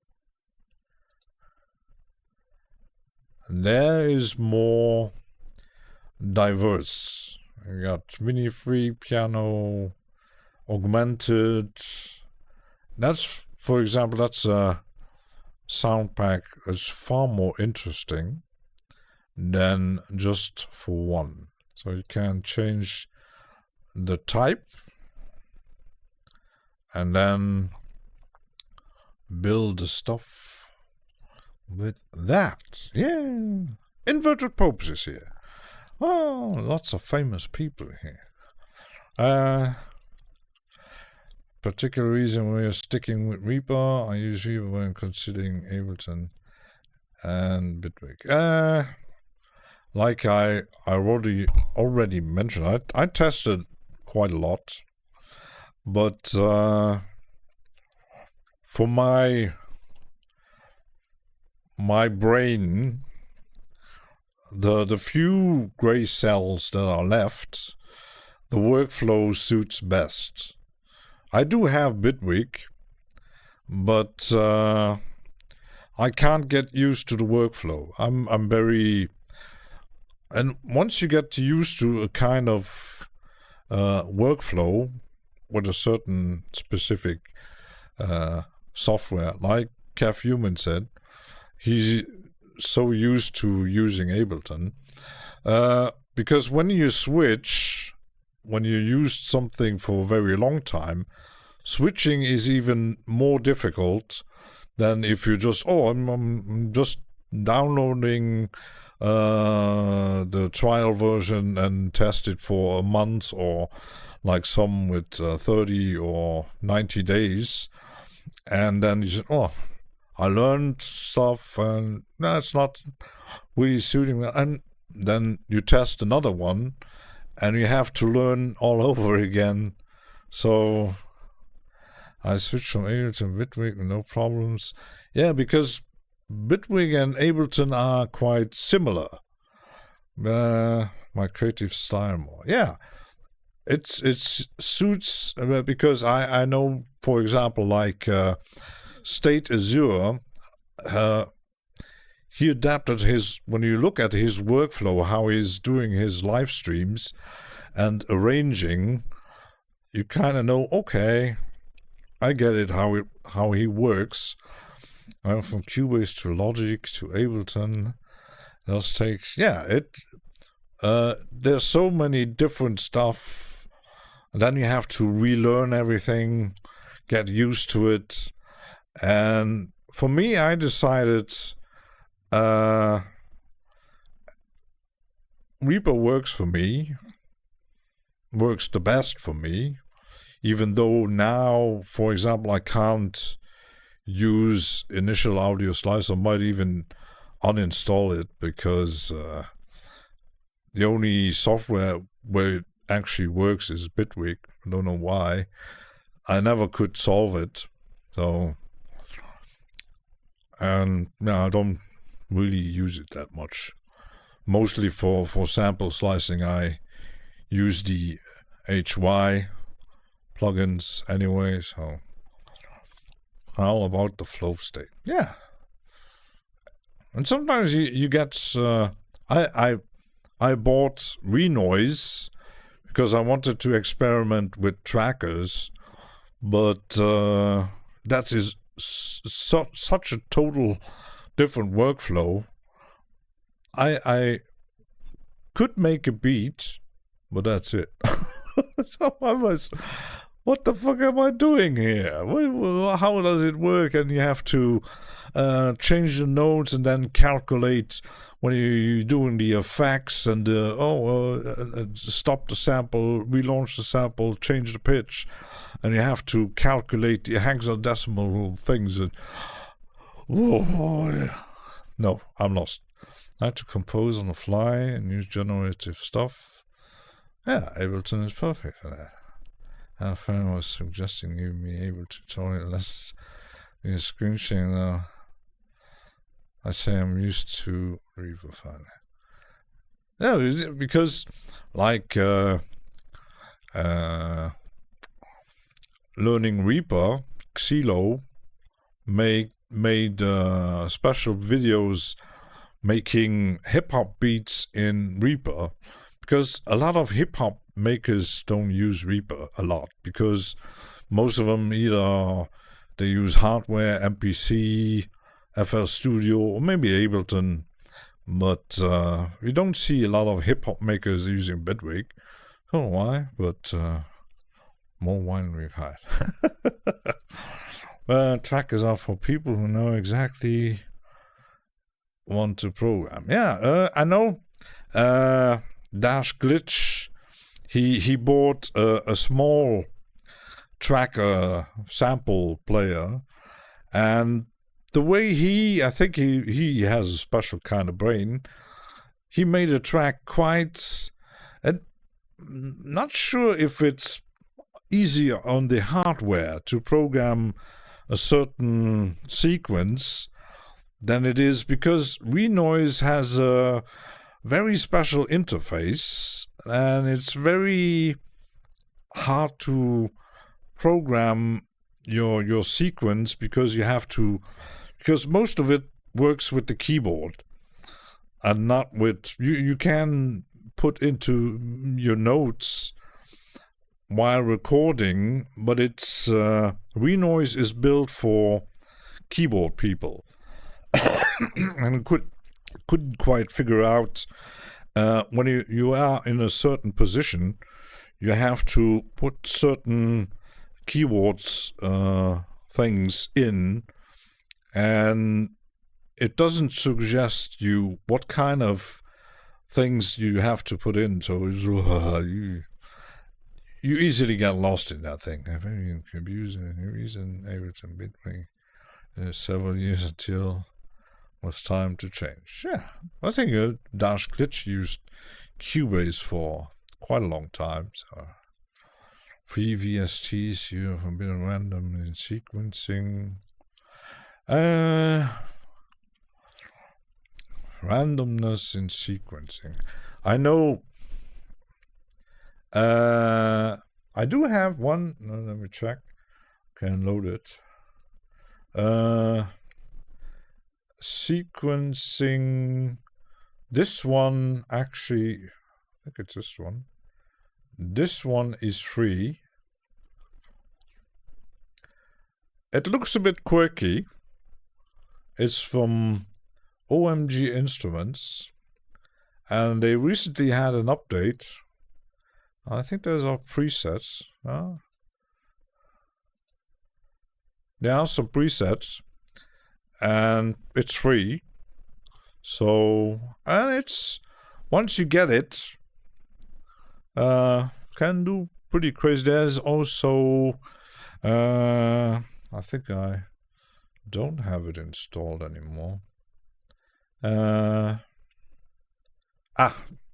Stockers. This one.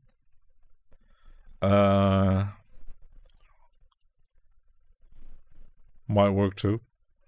So workflow in Psytrance is very limited. It's all the same. I'm a dubstep. It's dead now. I dubstep. Yeah, but that's club music. The recipe of ingredients are for like house techno or acid house, psytrance, trance, dubstep. You get a certain recipe. It's like a recipe for cake. You change a few ingredients, maybe, or the toppings or something like that. But the basic ingredients stay the same. You can tweak around a bit. You can add stuff or going darker or changing the notes. But the basic recipe is still the same. So, oh, that's a house track, that's a techno track, that's a psytrance, that's a hardstyle, that's dubstep, that's drum and bass, that's electro. And you kind of, the only one that is a bit more wide range is IDM and everything that's related with IDM and the ambient stuff. But even in ambient, you still kind of, you got a certain recipe. You got the pads and the drones. and a bit of sequencing, a bit of maybe rhythm.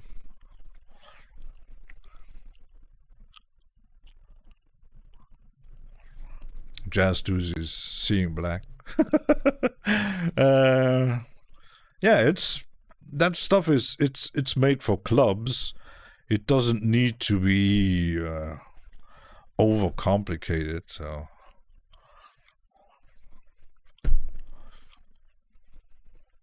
yeah, Human says Stockers. I actually had it installed. I used it once, and it's. I know Kai Jürgen made a video. It can be. Venus Theory has a video on it too. I think he made a video when choosing certain free sequencers and synthesizers. And it can be quite useful. Made for Excel users. Stockers, yeah, but it's not free. Stockers is not free. Stockers and the new one from Kongburn. He has a new one. It's pretty wild too. So I use Ableton. I'm an Excel user. I do have others. The complex one, of course, HY. I'm waiting for the new chord generator from Mario Nieto. He's quite successful with his Harmony Bloom, and the chord thing is in progress. It's not released yet. Soa, used with Reaper. That's just seeking, not. Yeah, it's. Soa is more FL Studio scripts kind of thing. I do have it installed, but I never used it because I'm not used to the FL Studio workflow, like sequencing certain stuff. Might have to experiment around a bit, but I think with the Blue ARP you can get a bit more randomness when you have to check how to set it up, but because you can, let's see, so you got a Frigidator drum sequence, and I didn't try that one yet, but settings, main, you get the velocity gain time, and you can, where did I see that one? Sequence volume patch. I did see something. What was it?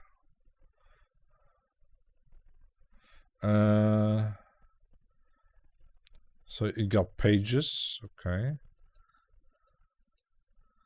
Pattern page, pattern shift. Might have to test it if it's suits you. Oh, come on, free plugins for there. On the fire for latest video. Yeah, that the soundbox drama at the moment.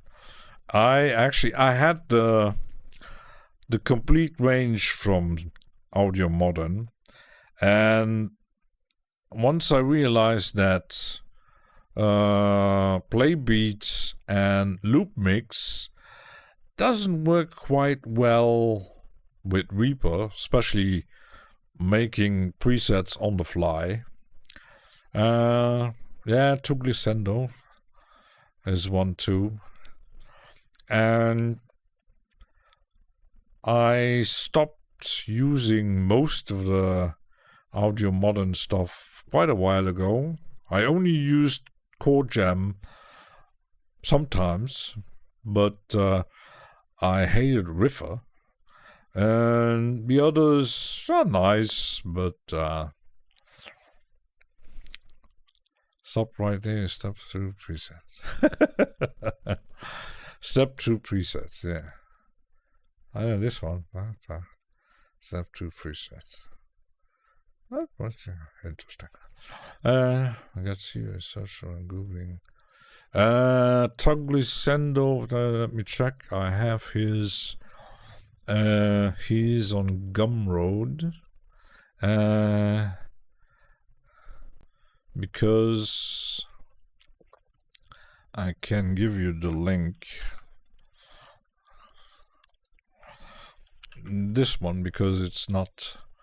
He's Turkish, I think. And he also made stuff for Ableton, I think. And the image spec is pretty cool. And the MIDI sequencer too. I didn't try the multi-effect, because I don't really like the UI, but the Glissando is pretty fun. It's a bit quirky UI, but yeah, Glissando. I think you can even download it on Plugin Boutique, I think. I could just, let me see, this track, if I change the,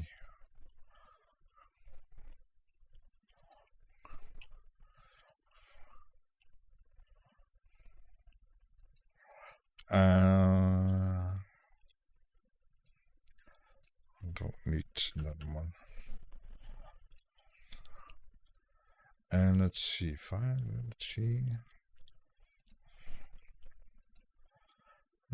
types, maybe something.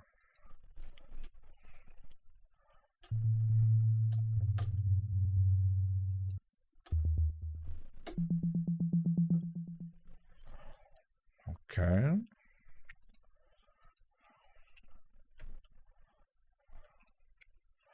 I never used it, so I'll actually, programs, but apparently all the same. But,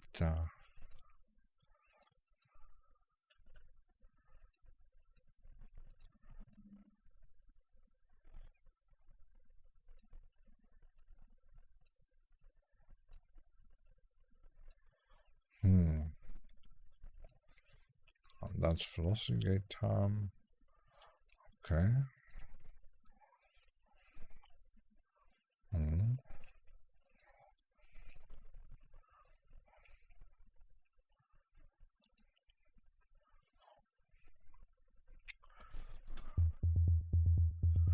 It's activated by key. Okay.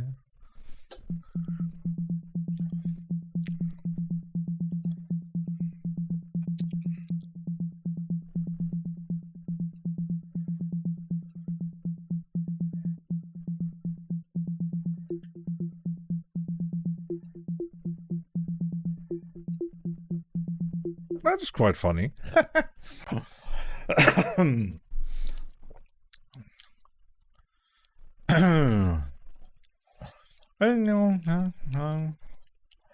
I'm free, way to go, free, big free section plugin. But yeah. Help me a lot. We have about that. You understand the free stuff you have. What paid stuff must do to spend money on.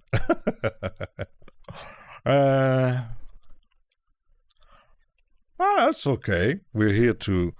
It's a experiment, play, blah blah, chat, stream stuff. Me talking crazy stuff. Only smear pigments face. I should have got enough on base, but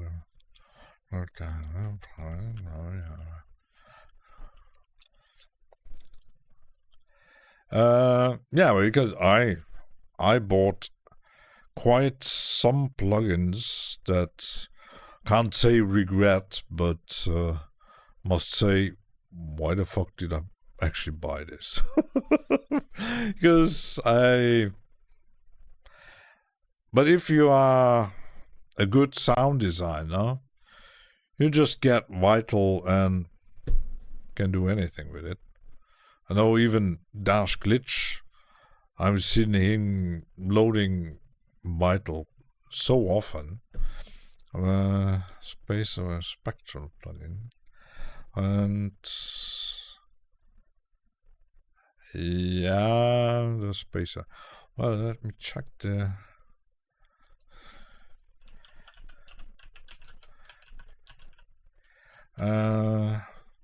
Spectral plugins. There are others. Let me just check the link so you can grab that one. It's still online, so what the fuck did I buy? The very definition of buyer's remorse. Yeah, indeed. Indeed. Coins me what is vital to it. Yeah. I think when you really like another example like Alchemy, he uses Bitwig and some of the built-in stuff, and for the I think 90% of his sounds are made in Faceplant. They're not cheap if you buy the whole package or just the synthesizer, but you buy that one, you're actually good. And there are others like they invest, I'm buying Serum or I'm buying Omnisphere, and that's it. You don't actually need more. I had the more option craziness. A new plugin, new synthesizer. Oh, that sounds amazing. I need it. I need it. New effect. Wow, amazing. And then you buy it. Sometimes you got a good deal, intro sale or something, and then you install it and you completely forget about it. Because like this Blue Arm, I have it installed for ages and never used it. It's like that's the same. I started out with VCV Rack, and even if you're downloading the free modules and you take only the free modules, you got thousands. It's lost in option nightmare. I have a Blofeld. Ooh. Villainous name for synth. Yeah, Blofeld. Why the most intuitive flock ever easy to do? Yeah. I did even get some presets. I always wanted to invest more because I'm still not comfortable making my own presets, so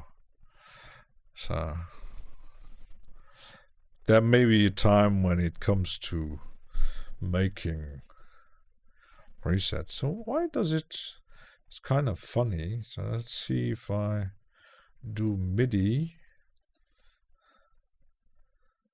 Oops. What about that?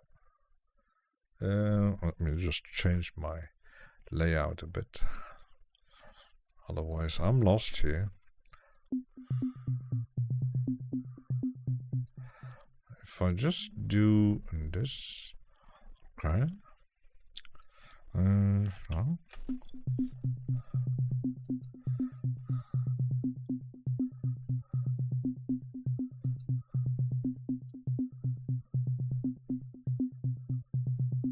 Can change that, okay.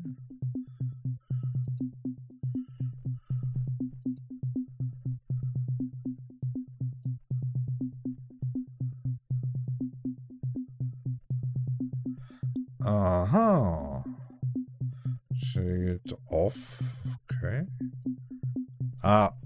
NRM are normal, okay.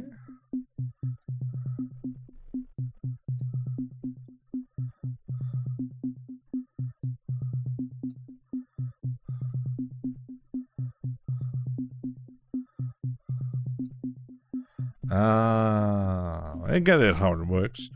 It's pretty cool.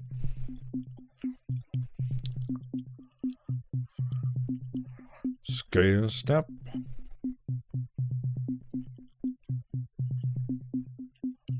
It even works with the mouse.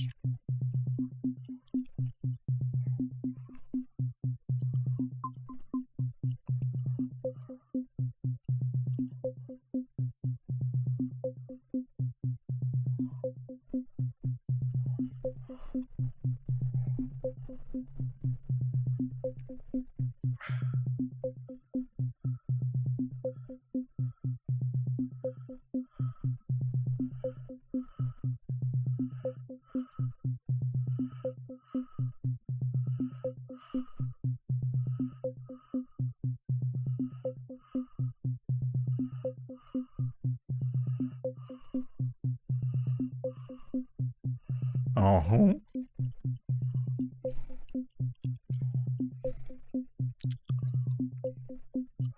I can make change. It's a bit like the HY sequencer with the change. Pretty interesting. What they do today? Nice. Oh, that's nice. Sure, nice.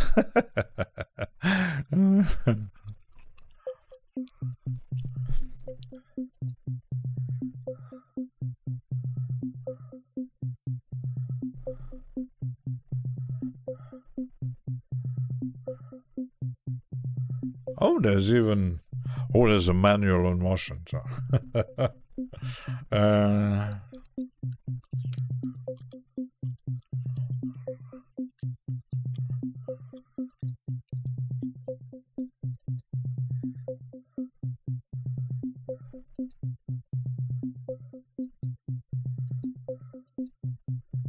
Okay.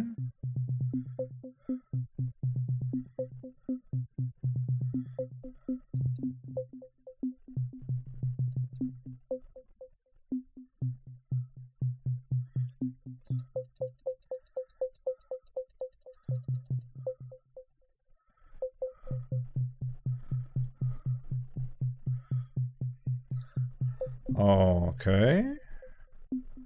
Interesting.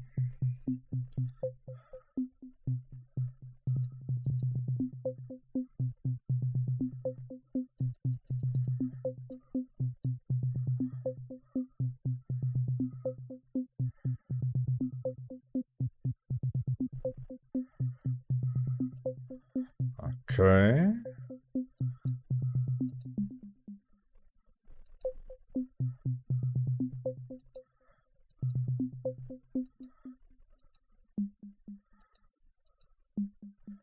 There's quite a few options in here. Okay.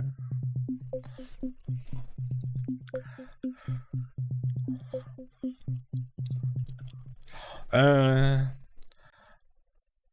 like the HY sequence. Yeah, they're pretty. The HY sequence. Yeah, you got the. They're lesser known as there because a lot of ambient people using Stepic. And the only thing that's quirky with Stepic is the modulation thing with CC messages because there are no built-in programs, so you have to figure it out yourself. But as a sequence, it's pretty powerful. And then the new one is Harmony Bloom, but Harmony Bloom doesn't work for everything. Probably for step. Yeah, HY rep it's pretty powerful. The UI is maybe a bit intriguing, and I think the sequencer, when it comes close to complexity, is the two sequencer ranges from Kongburn. Because Kongburn actually has synthesizer and sampler built in, and the new sequencer even has recording capabilities when you launching sequences, you can record the sequence and the samples and stuff like that. It's very, very complex. So now we're going to get the chord stuff from Harmony Bloom. And what else kind of... I do have others, like I have Tatat. It's a bit special. And I have this one, and I'm still figuring out how it works. It's probably the most complex sequencer there is.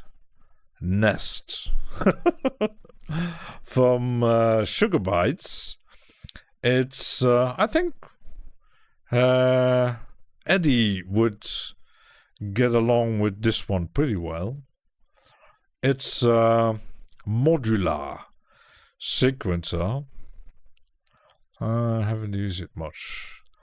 I used Harmony Bloom for certain stuff, and it suits well with certain sounds.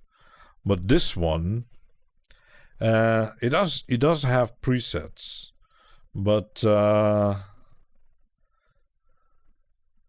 might just load the presets if I let's see if I load the tracks and just delete that one and do it here and activate.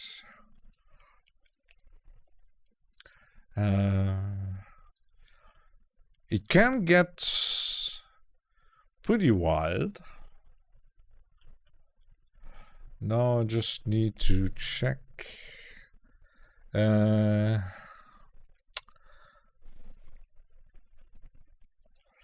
Ja, what was it now? MIDI hosts.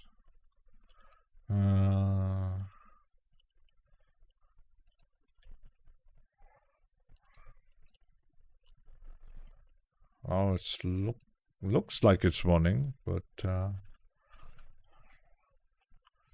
I don't have.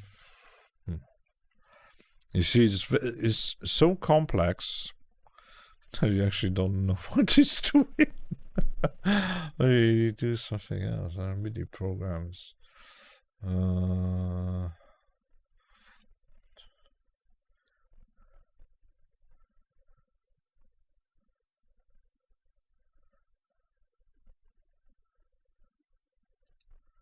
That's default. Because it can be used for beat making.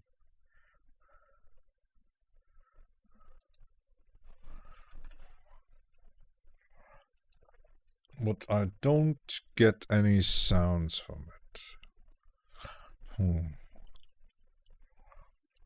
Yeah, well, it's and you the only bad thing is I think I have only found one playlist where someone actually explains this thing. It's once you get it, it's pretty powerful. I've seen this guy doing stuff with that sequencer. It's modular, and it functions like a sequencer in a Eurorack or VCV or stuff like that. But Pontify. I mean, one of the old telephone switchboards. Yeah. The problem is you.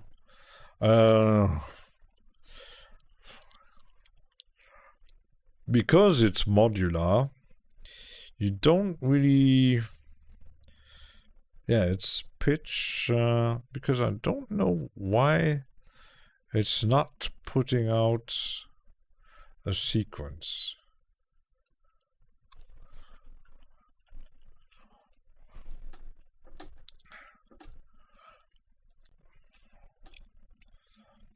That's the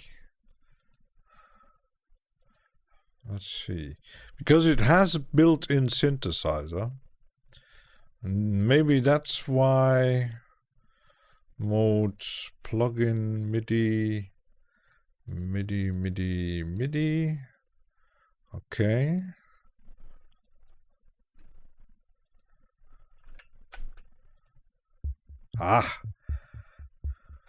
So you have to change the, oops, there was that in the setting here, because there is also a standalone version. You have to change, because it can load plugins. Let's see if I can load plugins in here. So it's a sequence plugin that can load plugins. That's pretty wild. Modulo because I can, yeah. So if you just want to use it as a sequencer, you set it to MIDI, and then actually you can load the sequence. That's pretty wild, huh? But to program this, it's not easy. I tried a bit, and if you don't use it a lot, you don't get really used to it. So, but I think Eddie, our friend Eddie Börse, that's a thing for you. So yeah, I think I can't be bothered, to be honest. Not yet, but I just downloaded this anyway. Hoarding plugins. Take your time. I've been hoarding plugins for like 3 years. Well, a bit more than 3 years, and I twiddled around for myself a bit, watched a lot of videos, a lot of tutorials on how things work, tested different DAWs, free stuff, and buying my first plugin, and slowly, because I always had the streaming in mind, and then I did a few things with VCV Rack on Twitch. That didn't really work out, so I stopped, took a break, and then slowly got back into it. And now I have my fan base here. Now you see what it does. It's with a shift register. That's interesting. Yeah, I think Eddie, and as it is standalone, Lucy Louise Broadbear. Hello, Lucy. I'm not sure if you can send with the standalone, if you can send the sequence out to, like, for example, standalone synthesizer or a DAW or an external synth, maybe something like that. I don't know. Never tested it because it's quite complex, because you actually can drag the MIDI out, and you can it's very Sugar Bytes, because Sugar Bytes sometimes you get the UI and you say, "Oh, that looks boring," but Sugar Bytes does very complex plugins that they go very deep, even though sometimes the UI look very minimal, very simplistic. So it's the only thing I want to change just before wrapping it up, because it's the gate.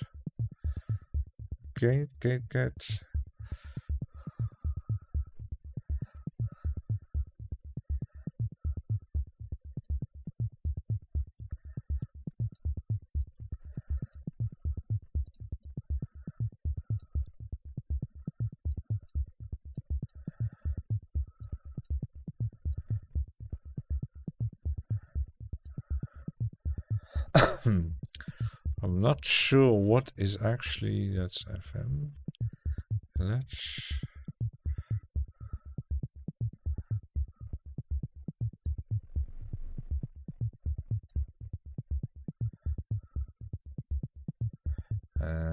Rate.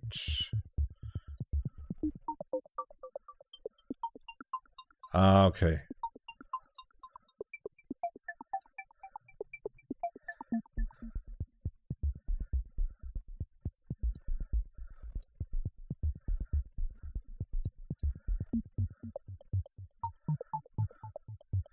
Aha.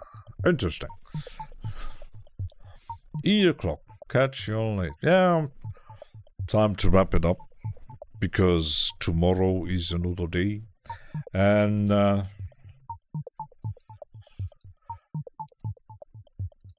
keeping this one for the next session. I have so many sequences I had to don't need another 100 in software. Yeah, sequences you got a lot in VCV rack. way too many. From simple to complex ones. Okay, wrapping it up. Thanks for watching, and thanks for listening to my crazy talk here for 3 hours or 4 hours or see you tomorrow or next time. Enjoy the rest of the weekend and Sunday. Cheers, and get out there and make something awesome. Bye-bye.